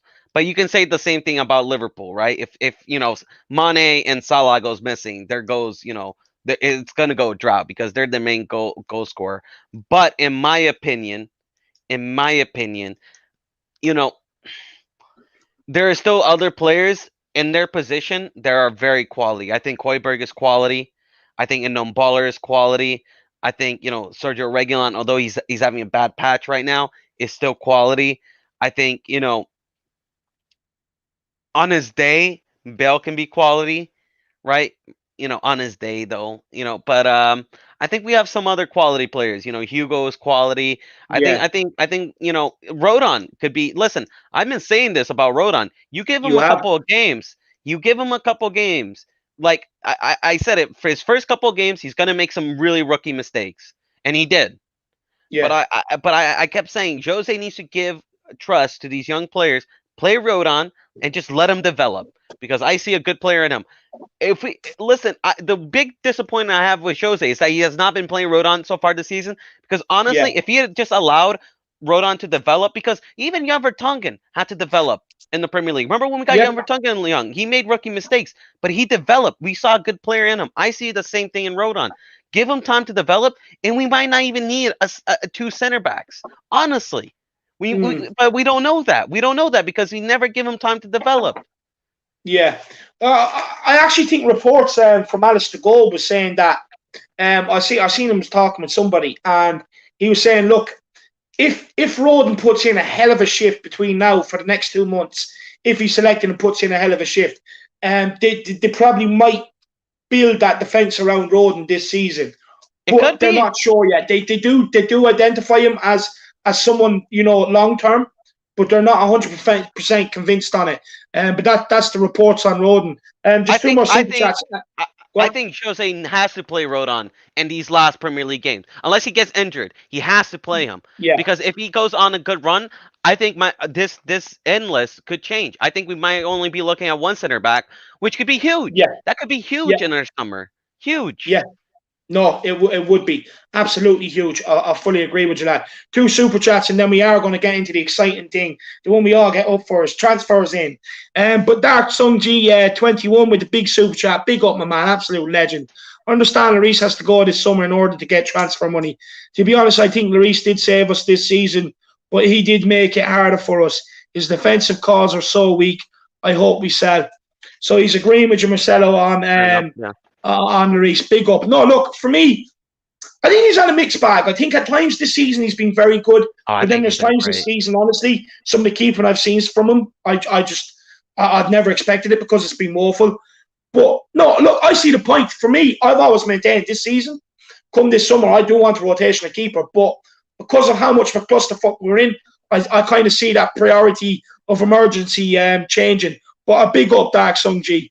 Milinkovic and Sabitzer are 2 I have my eye on. Yeah, don't be spoiling the party now, lad. They're players we have our eyes on as well. But big up for the super chat, Jordan Stevens.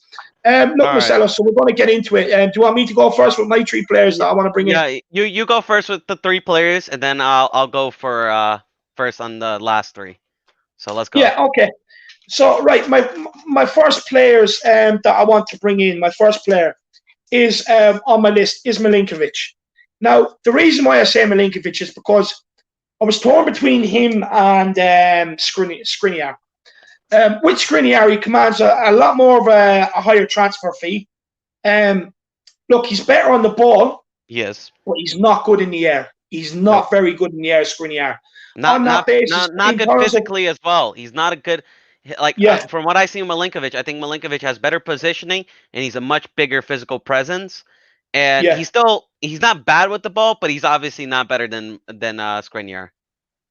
yeah. No, Skriniar is better with the ball, but in terms of our problems this season, there's been a lot of set pieces, a lot of balls in the box, even from our own. Now, with Milinkovic, they call him the next Nemanja Vidic. He is Serbian. He's only 23 years of age. There's a market value on him at 25 million, but he has a release clause. He's a right-footed centre-back. Look, he's not better at Skriniar than passing the ball. But he is decent on the ball. I'm going to give him that. He is decent on the ball. You would say the one negative with Milinkovic is maybe he's a bit rash. He's a couple of red cards this season, but Yeah. he'd be a huge asset for our set pieces, attacking set pieces, because he has goals in him this season, and he also has an assist. So for me, that points, and for me, it takes two problems out of the team: one defending set pieces, and another one attacking set pieces. And the fact that we're not going to get bullied by the likes of Joe Linton or players like that, because he's a big physical presence and he's an animal. This Also guy a loves leader. defending. Also a leader. He's a leader Yeah, on the pitch. And that's what we 100%. need right now. He's a leader. And you know what? If Mourinho is to stay, he would be a Mourinho signing. 100%. Him or Thiago from Seville would be 100. That's why I even retweeted. I said, I think, if Mourinho is going to stay, I think this would be a perfect Mourinho signing. I think also Yeah, Thiago, he deserves a shout out. He's a good player. He's a good player. But yeah, we both agree. Milinkovic, 100%. Been saying about it all season with this guy. Fantastic player. I've been saying it even when there was the whole Milan Skriniar thing. I always said it. Nope. Milinkovic, you guys are looking at the wrong guy. And now I got yeah. everybody in a hype train. I'm glad I did. No, look, in fairness, he did. Look, he was a player I was aware of because Mourinho did actually try to sign him at Man United, and I believe Man United are actually interested again. But the reason why I picked Milinkovic over Skriniar, a lot of my decision is also based, not only do I think he's a better defender, but it is based on the price as well. It's going to be a hell of a lot cheaper, and he's affordable, so it's realistic. Yeah. And so that's my choice on the centre back. We agree on that. Now, my next centre back is Sven Botman, age 21. He's Dutch. He's a left-footed centre back. Maybe he's the new Jan Vertonghen 2.0. He has a market value of 22 million. Now, this guy, he came from the Ajax under 21s, went on loan to Herenveen for a season, and then was snapped up by Lille. Now, he's only missed one game this season, and he was on the bench for that, but that's because he was being rested against one of the lowest teams in the league for Europa League game midweek. He's only lost 3 games in the league all season. They're top of the league. And for me, look, he's very strong in the air. He's good in the air. He's got a great range of passing. He's good at passing the ball. He's very reliable. He stays switched on. And look, for me, he's only picked up 3 yellow cards all season, which also shows to me his positioning must be very, very good. Very good. Yeah. And left side, look, left foot centre back, it's rare. And before the big teams come in, you need to go and make your stat, because he's a centre back here you can have for the next 6, 7, 8 years. Yep. I listen. I hate to agree with you. I wanted to get a more of a discussion, but you nailed it, man. Everybody kept saying about Sven Botman. I was like, oh, I hate League One. But I watched the PSG game, became a real big fan. I watch a lot of YouTube videos of tactical analysis. Watching his positioning, watching how well he defends. There's some great YouTube channels out there, that explains that. There's some, channels like Tifo Football. I don't know if you guys watch them. They can do sometimes great tactical analysis. So I watched some of those videos. I watched back some games, at BN Sports. So, and honestly, after watching him, because everybody just kept saying, "Oh, he's a left-footed center back," and I'm like, hold on, guys. I haven't seen this guy play. Just because he's left-footed doesn't mean he's gonna be, he's gonna be fantastic, right? Like, doesn't mean I mean, look at Nathaniel Lake. You know what I mean? He's barely played for for fucking City. Is his name Yeah. Nathaniel Lake? I even forgot what his name was. It's Nathaniel Lake, right? Or is it Ake something? Am I getting his Um, name wrong? Am I getting? I think I'm getting his name wrong. let me think. Let me think. It's Nathan Ake. Nathan Ake, not Oh, Nathaniel. Nathan Nathan. Ake. Nathan Ake. Maybe I'm. Yeah, I just said his name Yeah, wrong. no, no, Yeah, no, Nathan. Nathan Like, Ake. honestly, he's been irrelevant. He has been. Yeah, he's been so irrelevant. We forget his name. So, Mm, in my opinion, he's been. He's just because you're left-footed doesn't mean you're good. But I have to agree, Botman. After seeing that, after seeing his performance against PHE, after seeing his performances so far this season, yeah, the breakdown, I'm a fan, man. I'm a fan. So we're agreeing on that one.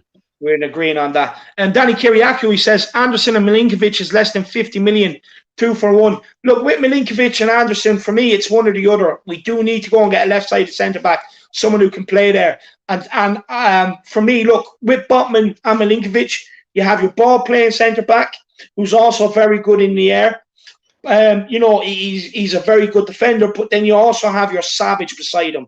He's just going to clean everything in the air. You can rely on him.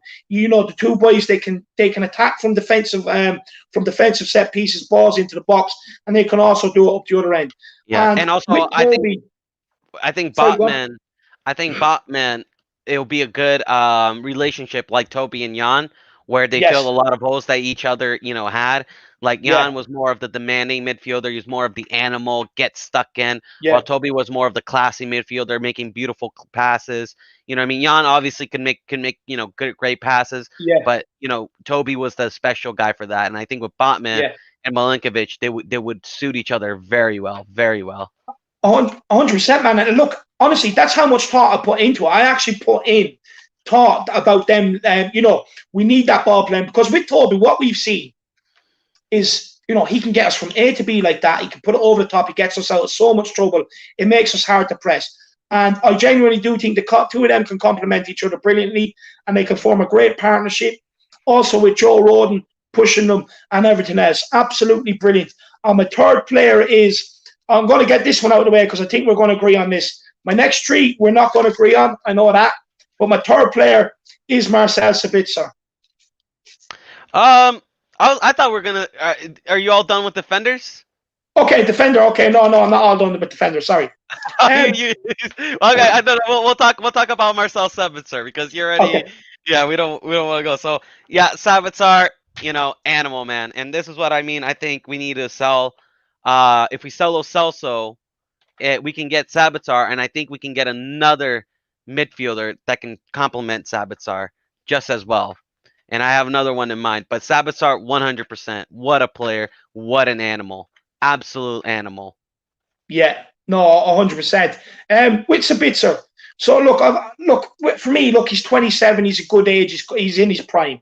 He's Austrian, but he can play. He's right-footed, but he can play centre midfield, centre attacking midfield, and you can also put him out on the right wing as well. Look, for me, I think he's Animal. actually better as a centre attacking midfield rather than a centre midfield than a right winger. For me, what I've noticed in centre midfield, look, he's absolutely excellent on the ball. The boy can dribble, the boy can pass, the boy can shoot, and the boy can cross. Not great at getting stuck in. Not great at getting stuck in, right? Yeah. But he has 8 goals this season and 3 assists in 32 games, which is not bad for a Leipzig team. Imagine the stats if you put him in with Sonny and Kane. It's going to be off the charts. It's going to be insane. Sabitzer can also take set And pieces Leipzig as are not well. even known for their attack. Leipzig are not even known for having, a great No, front three since Timo Werner left. So they're actually not even known for their attack. exactly. And for me, look, what I've seen of this guy, I've watched quite a bit of him, and I still remember him ripping us apart over the 2 legs as well. For Yeah. me, I think this guy is quality. He feels that centre attacking midfield role. He feels that creativity role. He's the right age to come in and be a leader like he is at Leipzig. And for me, I think he's a year left on his contract. So most importantly, Leipzig are going to have to listen to offers, and the price isn't going to be high. So again, the price is kept down, which makes it perfect for this rebuild. Yeah, I agree with you 100%. Um, I think he's perfect. I think he's exactly what we need in the midfield. He's the perfect combination of, just pure aggression and desire, you know what I mean? He loves a goal. He loves getting the ball up forward, you know what I mean? He's an absolute machine, yeah, absolute unit. He's not the best he's at, up yeah, I and agree down, with isn't you. he? He's great work Yeah. rate. Yeah, yeah, he's not exactly the best at like tackling, but Mm, the thing is, this season he's actually played DM a couple of times and he's actually not yeah, even been that bad. He's actually improved that game, believe it or not. So that's yeah, insane. So it shows he's a guy that not only can he do all those things, but he's flexible. And he's yeah. exactly a Mourinho player. Mourinho would love a player like Oh, that. that'd be Mourinho's wet dream. That'd be his new moon boots. You know what I Yeah. mean? He'd absolutely love him. Yeah. um, but before we get on for your tree, Marcelo, I just have two super chats here I need to take. Danny Yeah, go ahead. Kiriakou, he says, I do agree with you. We need a left-sided centre back. But from what Ali Gold said, we are not looking at Botman. Said it's wide of the mark. For me, I want Botman and Milinkovic. No, look, it could be wide of the mark, but at the end of the day, this is what me and Marcelo think is achievable. Look, I agree with you. If you can't get Botman, go for Anderson. But because I think Botman and Milinkovic would suit each other, that's what I've gone for at centre back. And it's a partnership, 23 and 21. One you can develop players that are also responsible at their age as well. You know what I mean? And absolutely love defending. But I absolutely agree with you, Danny. Big up, Danny. And then we have Dark Sun G21. He says, I know you think Kim Min Jae isn't that great, Marcelo. You answered that in a previous video, but I think we should get him in Jan as long as his Nope. contract expires. Nope. He said peace present is great. It's not. That's the Korean Harry Maguire lad. No, no, no. His set piece is not good. He actually has a very poor head-ins clearance. I watched him. He's not a good player. We would actually be just selling Dyer to get another Dyer possibly. So nope, nope, nope, nope. He is Yeah, we cheap. don't want to go down He that may route. he may be cheap, but look, listen. You Uh, do know Dark Sunji is going to go off and get the stats now. He's going to be back in 2 minutes, lad. no, no. He can bring out the stats. I know all the stats about him, man. His stats is not. It's poor. It's headings. Its header clearance is poor, and yeah, we can get him for 10 million. But you know what? We can maybe spend 12 more million and get a player like Milinkovic. So Yeah, I mean, let's start think bigger. Come on, Kim and Jay is yeah, not going to improve this club at all. He's a worthless center back, man. He will do nothing. Like he would just be another Dyer, absolute fridge. This yeah. guy gets spun and the Chinese league, the Chinese league. Imagine if Kim Min Jae goes up against a Mo Salah. Imagine if he goes up against like a Gabriel Jesus or like a Gundogan or Yeah, I'm even like scared if he goes up against like fucking Aubameyang and he hasn't even scored a goal this season. You know what I mean? yeah. Like imagine if he goes up against any of these, these pacey, strong attacking players in the Premier League. He would get eaten alive, man. No, no, no, absolutely not. Big up Dark Sun G for 21 for the super chat, man. Really Yeah, do it's your appreciate it. opinion though. It is your opinion. So at Yeah. the end of the day, I No, no, respect it. big up. But But you're yeah, entitled. thank you. You're also entitled to rip apart the opinion, Marcelo. But big up Dark Sun G21. But if I know anything by this guy from what he was doing the other night, he's definitely gone to get some stats and he's coming back. But Marcelo, why don't you start with your tree or Uh, your next tree because we've already agreed on the first tree. We're my first tree already on your list, yeah. yeah, yep. Right. So then So we'll do the last tree. You do your last tree, and I'll do my last tree. So for my last defender, so we both agreed on Milinkovic and Botman. For my last defender that I want to get in is Tarek Lamptey from Brighton. Oh, I I was think thinking about him today. You know. I think he would be a perfect right back option. I think him with Regulon or Sessignon, depending who rotates. I think we can have two pacey fullbacks, and I think our press game because since we lost Walker, for a large part of the season, we had to depend on Rose on being the press guy, Rose and Trippier, but it wasn't as Yeah. good. It was different. Since we lost Walker, you saw the press was a little bit different. But I think if we have both two pacey fullbacks, I think we can go back to having that same press, that same attacking Yes. press, and I think we can get also crosses. And I think it would change our defense completely. And I think also having two solid fullbacks and two solid center backs would be ideal for possession. I think we'll get the ball to the midfield better. I think, just having that will just, I mean, it'll give us a spine. Realistically, it'll give us a spine that we need to build a foundation in the team and, build, a strong attack. So I think Lamptey could be the last puzzle to our defense. Do you know what? I was actually I was thinking, I was torn between him and. Can't agree with me on this one. You can't agree with me on this one. We've been agreeing too much. Look, I was actually looking at him earlier on, but I haven't agreed on this one.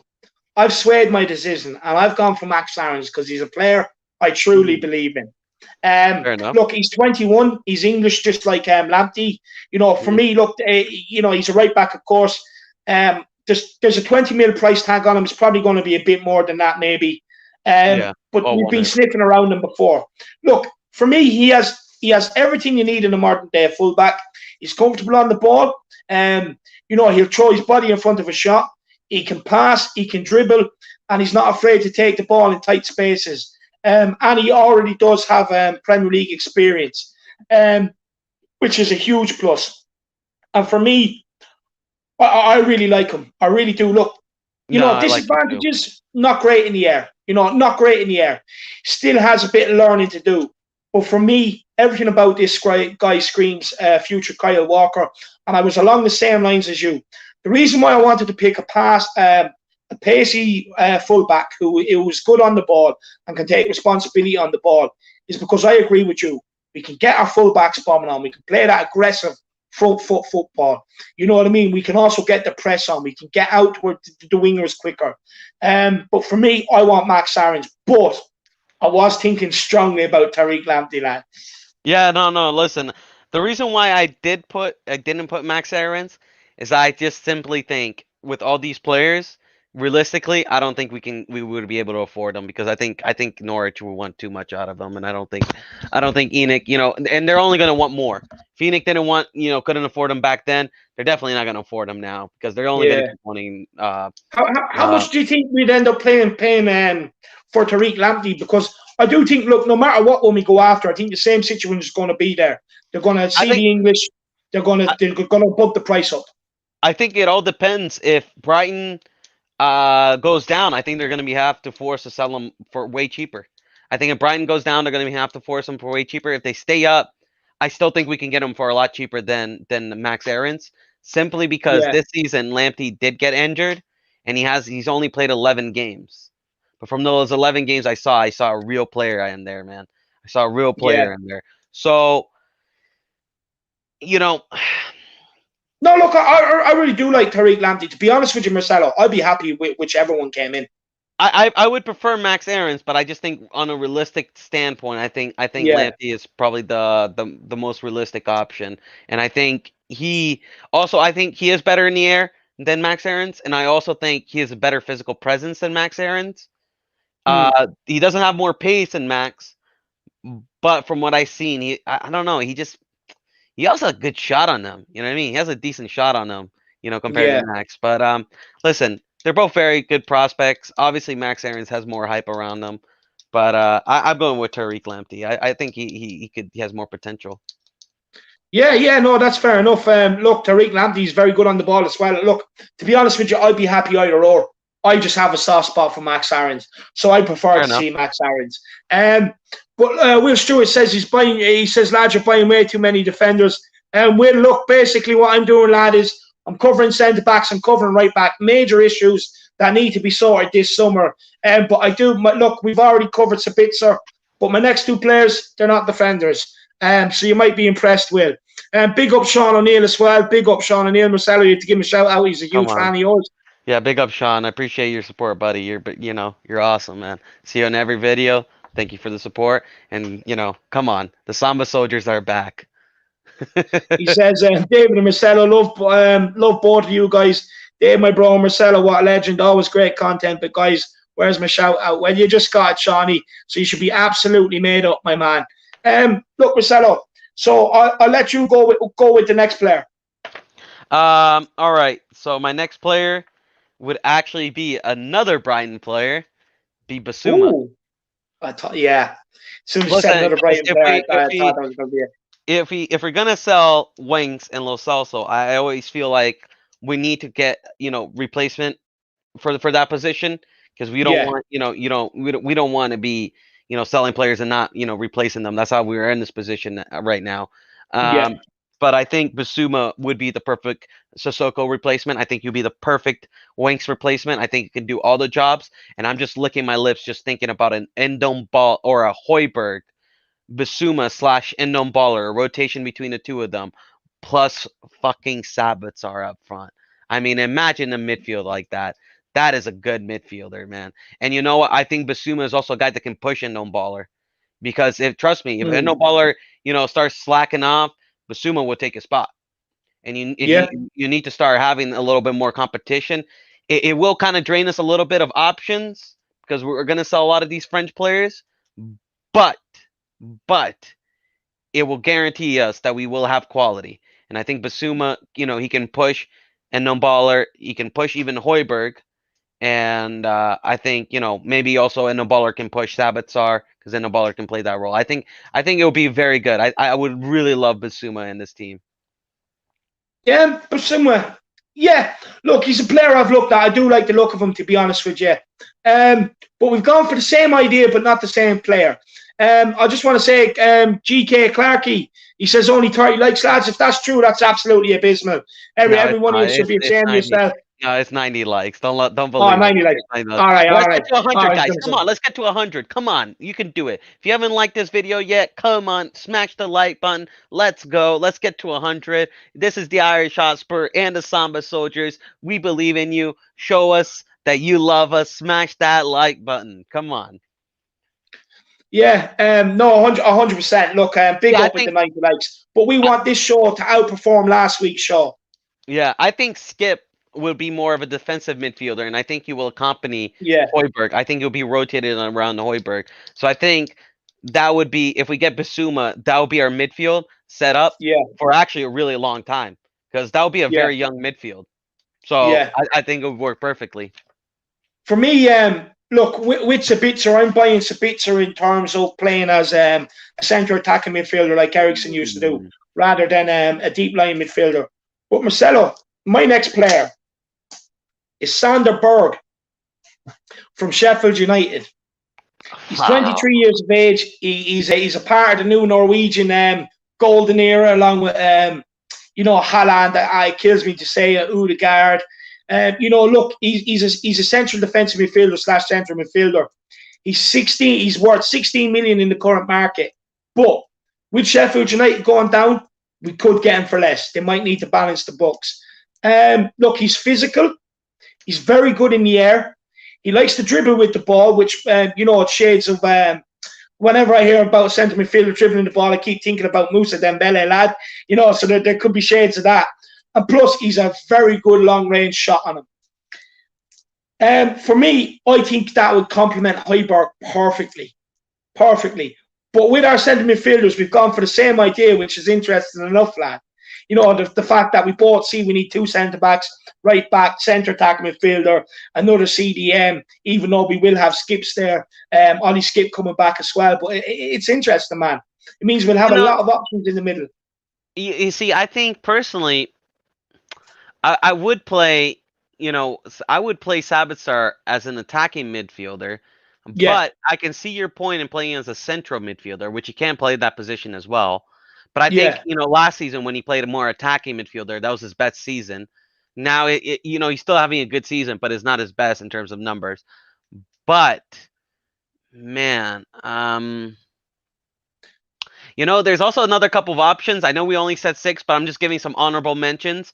You yeah. know who I also really liked at the attacking midfielder, and I've been following him from the championship from Reading, Michael Ollis. I really Oh, love the Alice, kid. yeah. Alice say, I He's think I call him fantastic. Alice say, but no, lad, I Yeah, Ollis. absolutely, I agree with you. I He's would a love very good him. prospect. I would love him at Spurs. But I'll say this: if we sell Giovanni Lo Celso and Dele Alli, David, if we sell those two, I think we can make a really good shot at maybe getting Savitar and Jack Grealish. We can maybe do it. Maybe, That would be nice. maybe. I would love Jack Grealish. Honestly, Imagine. He's a Spurs fan. I'm telling you, Jack Grealish is a Spurs fan, bro, because he follows every Spurs player. You watch him. He follows Dele Alli. yeah. He follows Harry Kane. He follows every Spurs player, man. Every time he play a game, he's always tweeting or Instagramming about it.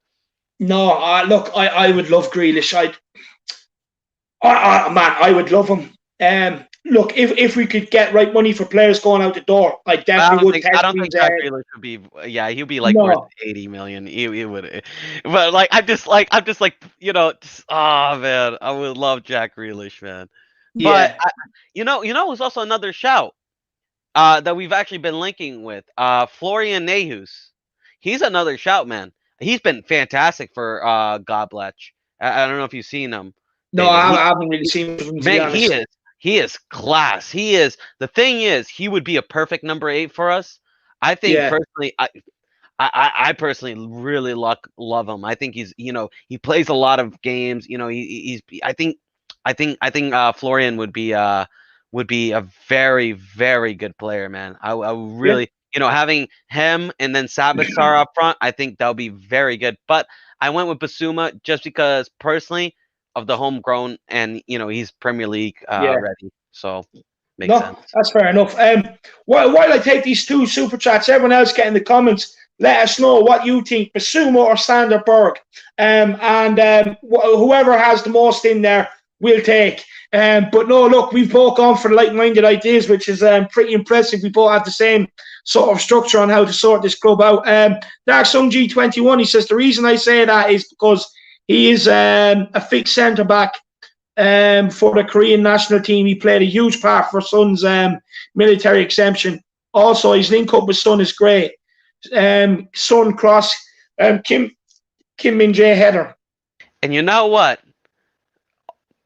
Good points, but none of those points had anything to do with his defensive ability, and that's why I don't want him. If you said, he can tackle, he can do this, he's great at this, I'll be like, you know what? You make a good point. But all you said is he's in a national team. So is Doherty, right? He's in he's friends with Son, and he's friends and he can link up with Son with a header. Like, for me, no. If you're gonna talk about defenders, I want to hear about defensive stats, because I've seen Kim Min-jae, and trust me, bro, the stats, his stats are poor, and performance, me watching him, he's poor, bro. He would get absolutely in the part. He is not Premier League ready. He's not Premier League. He's not Premier League level, bro. Let alone he might be a championship player, bro. He's not a Premier League ready player.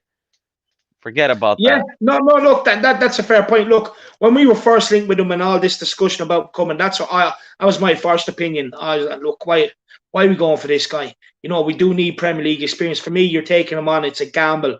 But I did tell you he'd be back. I tell you he'd be back. I saw Oscar absolutely skin him alive, bro. Like, Oscar, bro. The guy's like 28. You know what I mean? Like, yeah. Come on now, man. Imagine what a Kevin De Bruyne would do with this guy, man. Yeah. Like, this is not even fair. You know what I mean? No, no. I'm sorry. No. There you are, Dark Sungji, and he's back again here with another super chat. He says, we need headers in corner kicks and free kicks, which we don't have. Also, I watched the Korean national team, and he played well against stronger opposition. I mean, that's great. But, when he's playing at the club level, he's playing 38 games, playing game week after week. He's not consistent. Number shows that his performance don't show it. And we need consistent players. Like, listen, this is crazy. We're talking about, like, selling Dyer to have, Kim Min-jae to replace him, for fuck's sakes. You know what I mean? Like, come on now, man. Well, Dark Sun G21. Can we just raise our expectation a little bit higher? Just raise it a little bit higher. You know what I mean? Look a little bit more. Recommend. Look, the guy's Korean. I think he wants to see, another Korean at Tottenham. I fully understand it. I'd love to see Irish players at Tottenham. Marcelo loves Brazilian players at Tottenham. But Dark Sung G, go off and get the defensive stats and come back and change Marcelo's mind. That's my challenge to you. When we have a super chat here from Will Stewart, he says, before Marcelo says anything, the Korean men national team is better than yeah, the Wales. Korean men national team is better than Wales. Nope, that's false. Come on now, let's stop the silliness. The only reason Wales hasn't gone to a World Cup, mate, is because what I mean, Europe has a lot better teams. You know what I mean? If Korea was in Europe, they would never make it.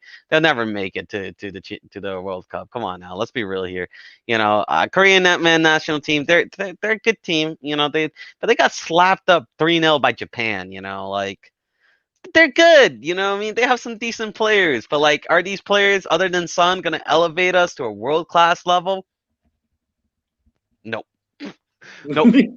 And look, listen, I have some defenders in Brazil that You're going to infuriate Will now. You're going to infuriate Will. No, Will has a good soft spot for Korea. I know. Look, I have a spot. You know me, David. I have a soft spot for Brazil, and I could have easily said Emerson.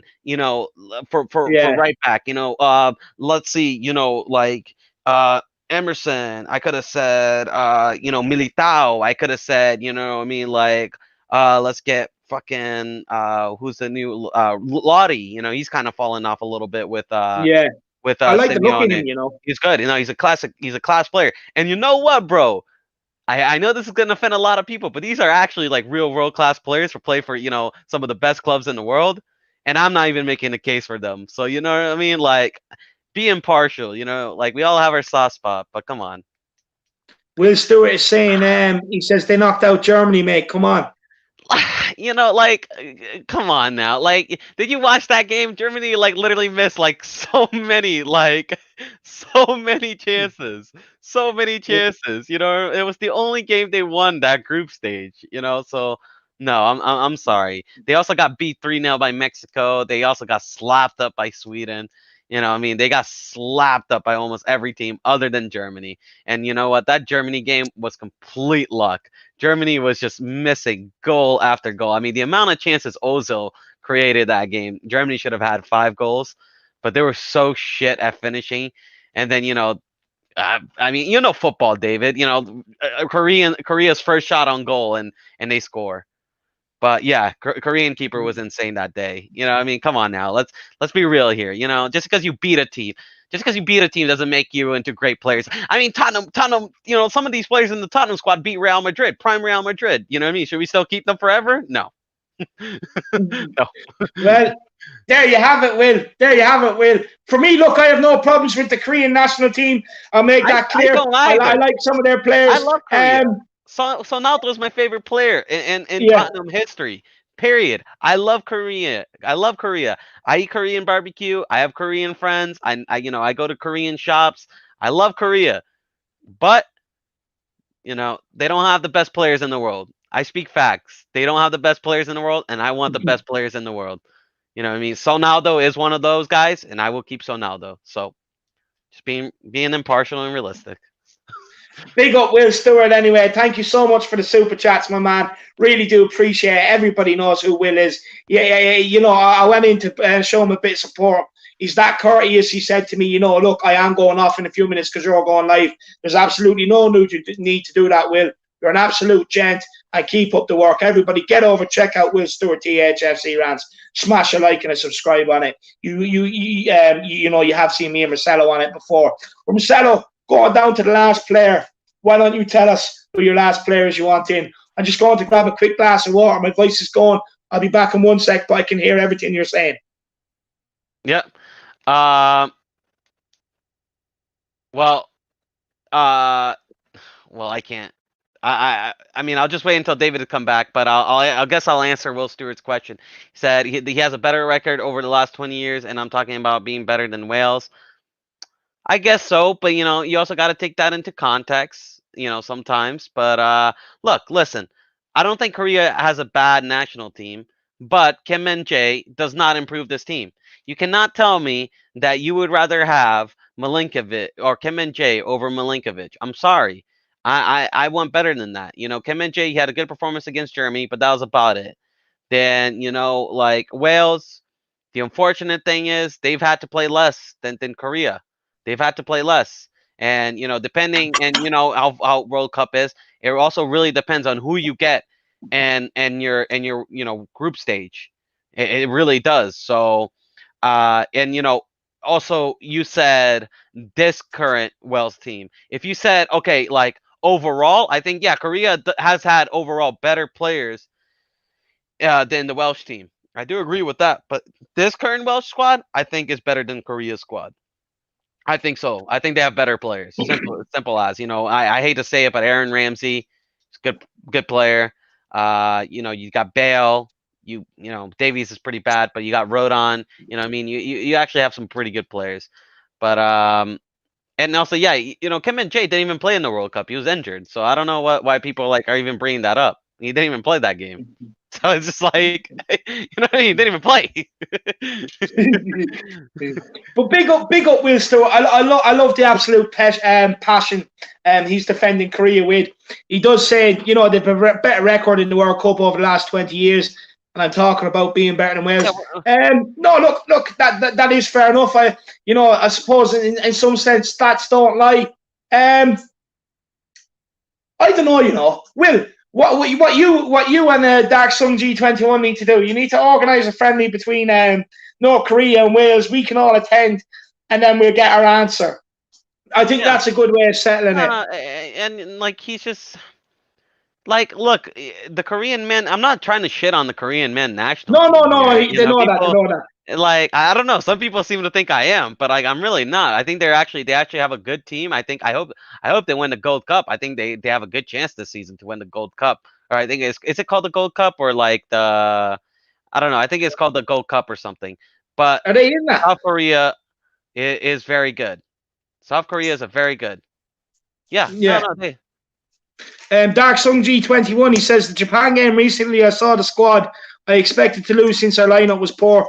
The Mexico game last November, in both games we didn't have Kim Min Jae, so we took a battering. Yeah, look, South Korea, I don't know, man. They have a good team, but why are we looking into them players? Other than Sonaldo, none of them really, in my opinion, are Premier League level. I just don't think so. No, I just don't think so, in my opinion. Yeah, no, Will did say he is saying he's just defending the Korean men's national team. But big up, Fair Cup, and the name of that cup he was saying is the Asian Cup, and he said, North Korea, South Korea. I think I maybe said North Korea. If I did, I'm sorry. No, I meant to say I always try to usually get the countries right, but no, look, obviously the Asia Cup is going to be big. And I'll say this: I think South Korea are one of the leading Asian countries, alongside I think also Iran, if I'm not mistaken, that are producing some good talent. I think they're one of the leading countries. So maybe in the future they could have another Sonaldo or another player of that quality. But so far from Korea, I haven't seen a player that I'm like, that's who Tottenham needs to get. You know what I mean? That's who Tottenham. That's going to improve Tottenham. That's going to make Tottenham, great. And same thing with Brazil.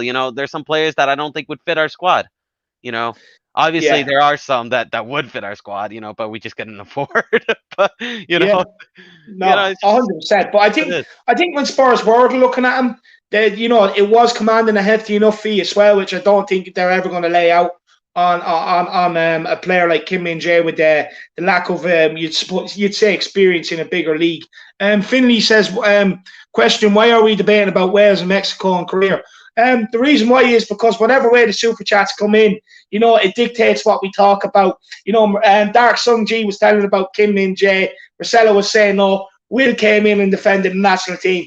But whatever way the super chats come in, my man, it dictates the course. But look, let's get back onto Tottenham, Marcelo. Let's give our last player. And well, I said we had to sell Hugo right in the summer because his contract is running out. So if we're gonna sell Hugo, I have to get a replacement for him. It's only the only thing that makes sense. And for me, the replacement for him, I actually had a hard time. Donnarumma, I know you rate him a lot. I don't rate him as much as you. I think he makes a lot of mistakes. I think he's actually not that great off his line. I think he's a little bit like Lloris. He's a great shot stopper, but sometimes he's not the best. He does make some really silly mistakes. And he's also not prem proven, which is another thing that I am going to look for in my goalkeeper. I want a goalkeeper that's prem proven. So he wasn't on my list. It was between Dean Henderson or Nick Pope. Yeah. Because I wanted an English goalkeeper. Because one, they're both great goalkeepers. Two, fill the English quota. And three, Yeah. they're guaranteed Premier League proven player. And I wanted a Premier League proven goalkeeper. So for my choice, it's actually Nick Pope.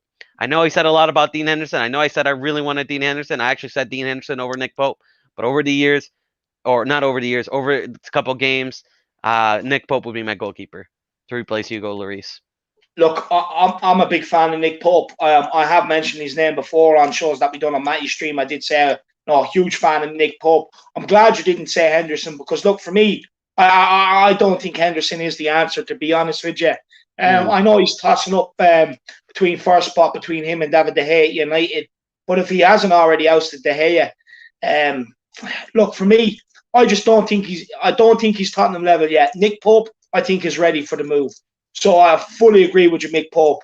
Nick Pope, I think he's great. I think he's an excellent shot stopper. I think he's brilliant. Yeah, no, I agree. Someone is saying that Nick Pope screwed up against Poland. Did you watch that game? John Stones literally gave the ball away to Poland. There's nothing he could do there. Yeah. But no, I think Nick Pope is the guy. I think he's 28. We can get good 6 years out of him.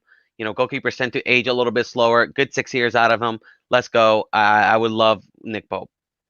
No, Nick Pope, 100%. I agree with you. Thank God you said him and not Henderson. Mr. Edwardson said, why did Nick Pope pass it to the last person? You should play it short, though. Will Stewart, THS3, I'm telling you, Nipples is a better shout. Nick Pope screwed up big time versus Poland. And look, for me, I'm going different because I didn't. My opinion is that I think Lloris. The thing with Lloris might be a bit on the back burner now. I've actually gone for us not taking up the deal to sign Vinicius. So for me, that frees up a striker spot in the squad. And on the striker, I've gone Danny Ings. See, he wouldn't be my choice. Mine would be Ivan Toney.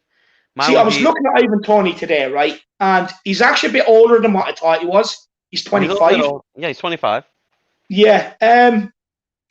But for me, I do think he's going to command a higher fee than what we would end up paying for Danny Ings. And the reason why I say that is because come the summer, Danny Ings also only has 1 year left on his contract. So again, I disagree because Brentford are not going to qualify. I think the last time I looked, it doesn't look like they're going to qualify to the Premier League. I think because this is now another season where Brentford doesn't qualify. I don't know exactly where Ivan Toney's I don't know exactly where his contract is right at this moment, but I think with Ivan Toney, if Brentford stay, I think he's going to look for that push because I think he has his name is now just too big that some Premier League clubs are going to look for him. So I think we can negotiate a lot more with Brentford to get a better deal. While with Danny Ings, he's already a Premier League proven striker. So I think Southampton is going to command for a higher fee. I don't know about you, but you do have a point about the whole contract running out. But I think because you got a lot more, I think you got a lot more competition for wings for top clubs because a lot of top clubs want them. Yeah, no. Look, I can see that point of view. With Danny Ings, look, he's 28. Look, they put a price tag on him. They reckon his current market value is about 20 million. But with his contract coming up with 1 year left on it, I do think you will get him for 20 million. If not a small bit more or less, maybe a small bit more. But for me, look, the reason why I picked him over Ivan Toney is because, look, his Premier League experience, he knows where the goals is. He provides us with a different option than Harry Kane. It's a striker that, when he plays, you can have faith in that, when he gets a chance, you are going to have faith he is going to score. With Ivan Toney, look, for me, I actually thought Ivan Toney was a bit younger, to be honest. I thought maybe 22, 23. 25 is not that old, though. I mean... No, it's not. But for me, I do think Ivan Toney and Danny Ings will be in and around the same fee. And for me, for the Premier League experience and to have that different option and just to have that, someone that can hit the Premier League ground running next season rather than Ivan Toney, he will have to adapt. I do think if Ivan Toney was younger, I would have put all my money on him. And to be honest with you, he was exactly who I was picking. But then I said, I'm just going to check out Danny Ings. With me, with Danny Ings, I think personally, he's been riddled with injuries, right? He's injury prone. He's 28. Also, if you really look back, he's actually has not been that consistent with Southampton. It's really, this is like the last season and this season is really been his most consistent season with Southampton. While I think with Ivan Toney, I think he's hitting on his mark. He's in his prime. And I think he's a guy that can really, really, really improve this team. And he's young and he's hungry. He's hungry to prove himself. While I think with Danny Ings, I think he won't really like being a backup striker to Kane. So I think that could have another issue. While I think Ivan Toney would be more than glad to be backup striker with Kane and prove himself in the Premier League because he hasn't yet done it. So those are my reasoning. But I can see with Danny Ings. I do like the part where you say he's a guy that when you put him there, when Kane is not there, you're comfortable with, because I would feel more comfortable with Ings because he is proven, and I know that if Kane is missing, we can get a guy that can bag the goals. So you do have a great point there. Now don't get me wrong. I'm a huge fan of Ivan Toney. If we signed Ivan Toney this summer, I'd be delighted because I do believe, maybe he might need a season in the Premier League, but I do believe he is Premier League level and he will get you goals. I do believe he has the hunger, the desire, and everything else you need to achieve at the top level. But I will say this, David. I will say this, and I can't believe you disrespected my countrymen like this. But I think if we can get Carlos Vinicius for 10 million, 15 million, max, I say sign him. I say sign him because personally, I think he's had a good season. I think he has. He's our third top scorer in the whole club. He's a new player. He's adjusting to the Premier League. Doesn't speak the language. He was Europa's top scorer. He was doing the job when Kane wasn't there. And he's a guy that has said many times that he is hungry to play for the club, and he is. He is. So, in my opinion, if we can get 10 million for Vinicius, I'll be more than happy and give him, some time, because I do think he is quality. I think he has been quality this season. He's done the job that we've asked, and I think he can even get better once his language improves, once he gets more experience. I think you're overlooking Carlos a little bit too much. Look, for me, I'm just not convinced on the guy. Look, with me, I'll be honest with you, I am better at sniffing out attacking players than defensive players. I would have better. For me, look, I just don't think Vinicius. Look, a lot of his goals have come against teams, to be honest with you. I would expect him to score against, and yes, he has. He's done that. Fair play. Look, against Villa, I know he got his goal, but it was attacking. And he was in the position. Looking back on what I see on Vinicius.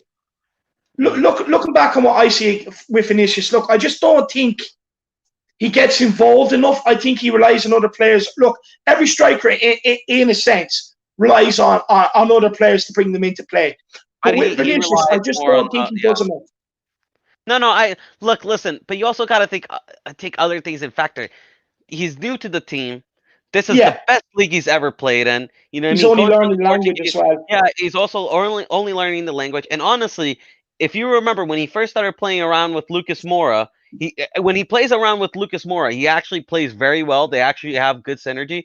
So you got to think if his language improves, that synergy with the team will grow. He hasn't played that many games with the team, so his familiarity with the team is only going to grow. I think for him, there's more to improve than it is for him to get worse. Because I've only seen him improve, in my opinion. And he's still only 25. But I do see a lot in the comments. We don't necessarily exactly need a young striker, David, because Dane Scarlett is coming in. And in 2 or 3 years, Dane Scarlett could be that replacement for Harry Kane or that backup. No. I agree with that, but I do think. Let me tell you this, and no, I'm going to throw a little bit of little bit of a swoosh on that Yeah. choice. Giroud's contract is expiring, and Giroud has been on form, man. And I like Giroud. Would you take him for 2 years? Look, to be honest with you, we took in Llorente. For me, Llorente done a decent enough job. Giroud would be more like that. Good, good choice. Tottenham, there has been a lot of interest there in the You get past. on a free. And to be honest with you, if it's cheap enough, Daniel Levy would do it over anything else. You know what I mean? And I firmly believe that probably could be the direction they probably might head it. But with Giroud, to be honest with you, look, I know he's brilliant at bringing players into play, this, that, and the other. But look, no, I don't want. He's prem. I don't want. I don't want Giroud. He's had more goals than he's had more goals than Danny Ings. Not this season, but almost overall. Yeah, but he has played in a lot better teams than Danny Ings. To be fair to him, but that's only credit to his talent, no? You play. Yeah, but Danny Ings. Look, Danny Ings was at Liverpool and had his chance. Only look, he got a horrible injury, and it kind of ruined that for him. But look, the reason why I went for Danny Ings is because I think Giroud is a very good player, and I think he is Chelsea's best striker, and I think Tuchel is underutilizing him. But no, fair enough. Look, the reason why I went for Danny Ings is because look, he's English. Because I'm wanting to bring in like 4, young enough players. I do want to bring in someone with a bit of. I was looking at it more in terms of with him, Danny Ings, Max Aarons, and Sander Berge. I was looking at players with Premier League experience to mix in with the players that I'm bringing in with no Premier League experience, like Milinkovic, Botman, and Sabitzer. With Danny Ings, I just think at times, he can provide that second option. And for me, I would have faith if a chance falls to him, that he would bury it rather than Ivan Toney. But Will Stewart says here, Toney would be a better intern between Kane and Scarlett. No, look, I agree with you. Just for me, I would just rather Danny Ings. Where we are at this point in time, where we need to go on and win things. I'd be more confident next season if we were in finals or games and stuff like that with Danny Ings coming off the bench than what I would be Ivan Toney or Carlos Vinicius. And that was my thinking on it. And as well, because I do think you will get him cheap. And then we have another super chat here to get to. But big up Will Stewart for the super chat, my man. What? I was thinking. No. Go ahead. Read out the super chat. I'll say later. Will Stewart, THS Iran says, hot take: Ings wouldn't get 28 goals and 9 assists in the championship, lads. That's a point. Look, maybe not. Look, for me, I just think because of the Premier League, I do think it is. There is a bit of a difference in being a striker in the Championship compared to the Premier League. I do think you are coming up against world-class defenders, a lot stronger defensive units. With the Championship, look, you can come up against the Championship's best defense, but with them, sometimes they can play 3 games in a row, and tiredness comes into it, and so sometimes you're seeing teams beating top teams where in the Premier League, there's a lot more hustle and bustle. The defenders are a lot. They're a lot more shrewder about their business, and they're a lot more physical. Look, fair point. With Ivan Toney, but with Danny Ings, I'm just going on experience for me, for my squad and my rebuild. But look, like I said, Ivan Toney, Danny Ings, it was a toss up. But Danny Ings edged it for me, just purely because he's played in the Premier League and he scores goals in the Premier League. But that's my decision on it. But sorry, Marcelo, go ahead. No. I was just gonna say, with this Aguero talk, if he does come in and we could maybe get him for cheap, would you take him over those guys? Say that again.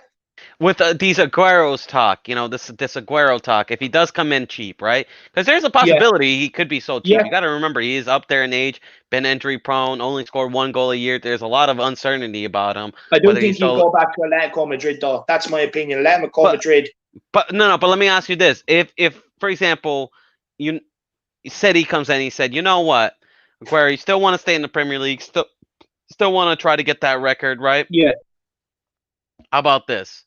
We'll sell you to Tottenham for 20 million. would that be Oh, something you I'd would take take? him. I'd grab him with both hands, lad. For 20 million. 100% I would. See, I wouldn't. I would go for an Ivan Toney. I'll go like personally. I think I've learned my lesson, bro. I'm done taking like players like the Bales and everything that's already proven everything. I'm here for guys that want to prove something or are in the prime. I wouldn't take him personally. No, look, with Aguero, to be honest with you, I'd definitely take him for a year or two. Look, obviously, it's a gamble. We're not 100% sure how fit he is, his injuries and stuff like that. But to be honest with you, I just can't see Aguero coming. I think it's Atletico Madrid. I think potentially it could go to Barcelona. If not, he's off to one of the big money-making leagues where he's going to be, they're going to thrust absolutely millions at him. I just can't see him going to Tottenham, and I'd be very surprised if he goes to another Premier League club, I don't think City are that stupid. No, fair enough. But that's just I mean, that's the list. That's the list, yeah, guys. That's the list. That's it all done. And look, there are just for other people, there are a couple of other players we could have picked. But for me, they're players that are probably gone anyway. Rose, Carter Vickers, Gazaniga. You know what I mean? Potentially one fight.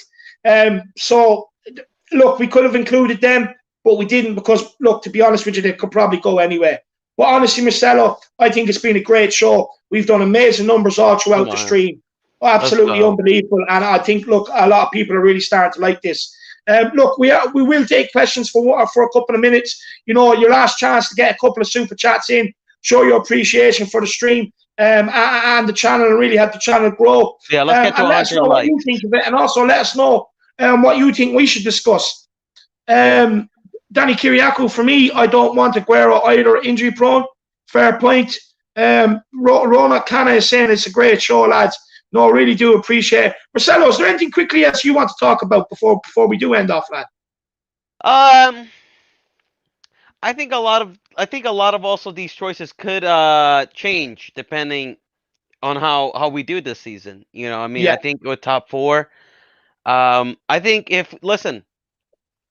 I know you said that Grealish thing, there's no chance, but I'm just in my mind. Imagine if we sell Dele Alli for a big fee, you know what I mean? And I don't know, man. Like I haven't lost hope yet, but there's also other guys like Paulo Dybala running back around. I'm kind of done with that. For me it's dusted and finished. Just like the Milan Skriniar deal. Big up James Watson. Thank you for the super chat. No, big up James Watson. Really do appreciate it. My man, I know you're a channel member. Hope to see you on the fan show on Friday. And he just says, well done, lads. Come on, you Spurs. Thank you so much. I'm glad that you thought the show was worth the super chat and everything else, my man. Really do appreciate it. But sorry, Marcelo, go on. Yeah, look, obviously there's more players that we could get out. Obviously the Lo Celso one is a little bit of an interesting one. A lot of people didn't agree with me. But personally, I think if we sell Lo Celso and Dele Alli, I think we can get some real top quality players. I think with enough finances we make out of that, I think we could maybe get, Bissouma, Sabitzer, and maybe a Florian Nehus or a Mikel or Michael Ollis or something like that. Or maybe if Enoch is going crazy, which they, you never know. Sometimes they might. Sometimes they don't. If they do go crazy, maybe we can get a Sabitzer and a Grealish if we sell Dele and Lo Celso. And Wings. Honestly. And Wings. You got to think. Dele, Lo Celso, and Wings. And then we just replace them with Sabitzer and Grealish? Yeah. No, it'd be absolutely insane. I'll probably go crazy, bro. Like I'm already just crazy thinking about it. I'm the same, lad. I'm the same. Big up Wayne Bonner. He says, loving this, looking forward to the next Frenemies. My man. Will Stewart, Ivan Toney will most likely go to Liverpool, though. Danny Kiriakou, I agree with Marcelo. If we can get Vinegar for 10 to 12 million, I'd take it. Sue Smith says, great show. Sorry you're right so late. No worries at all, Sue. We're well aware that people have things to be doing and they can't just sit here and watch us all the time Even But though I you know know you what's the guys like sad this. thing is? But you guys want to know what the sad thing is? And I hate to ruin the mood, but I just saw a comment that's perfect from Sue Smith about Steve Hitchin. We probably had one of the best discussions about coming in players, bringing in players, and bringing players in, and maybe how we can do it, or how we can set up, you know what I mean, or like what's the possibilities, right? With all this great conversation that we've had, and this chat has had, and all the great opinions that we've had, right? It's Yeah. kind of sad that Steve Hitchin probably won't think of none of this and probably will get nobody. Oh yeah. And we'll probably get some shit player from the championship that we never heard of. No, 100%. Will Stewart said he's disappointed no mention Varane. No, look, Will, he definitely crossed my mind 100%. He has worked with Jose, as far as I'm aware. Jose brought him through at Real. And he's not too sure on whether he wants to sign his contract. But look, if we could get him, I'd love it. But for me, I was trying to balance up what we were selling to what we were buying to more or less add up and bar maybe 20, 30 million, which should be as a transfer budget regardless anyway. But no, fair point. Fair point, Will. And look, Marcelo, everyone's just basically saying, look, that they love the show and they want to see a lot more of it. But look, don't get me wrong, guys. There will be a lot more of it coming when you next guys on. Look, with this show, lads, it does depend. Look, Marcelo's a very, very busy man with his job and stuff like that. He does long days, and he also does the days so that he can get off for the matches. So it is based around when Marcelo is off. But don't worry, there is one coming every week. So don't worry about that. Me and Marcelo have a lot more planned for the future. So don't worry about that, DeMonte. So John Cooper, he says he doesn't want anyone from the French league. No, 100%. But look, guys, I think we are going to end it off there. It's been another amazing stream, another great episode. I really hope you guys have enjoyed it. Look, I really do hope you've enjoyed this week's episode. Don't forget to smash a like on the stream. Don't forget to smash a subscribe on the channel. A massive thank you to all the super chatters as well. You really don't know how much it means and how much it helps the channel grow. You're all so generous, and it couldn't be done without you. A massive, massive thank you to the one and only, the man, the myth, the legend, Marcelo, for giving up his times to do these shows here with us as well. A big thank you, my man. Not giving up any time, bro. I can talk about Spurs all day, and you know it. No, I appreciate it, man. I really do. And I really do appreciate your contribution to the channel and the show as well, man. It's been absolutely massive. Look, a massive thank you to the Harris Army out there and everyone else for tuning in. Until next time. Come on, you Spurs. Let's go.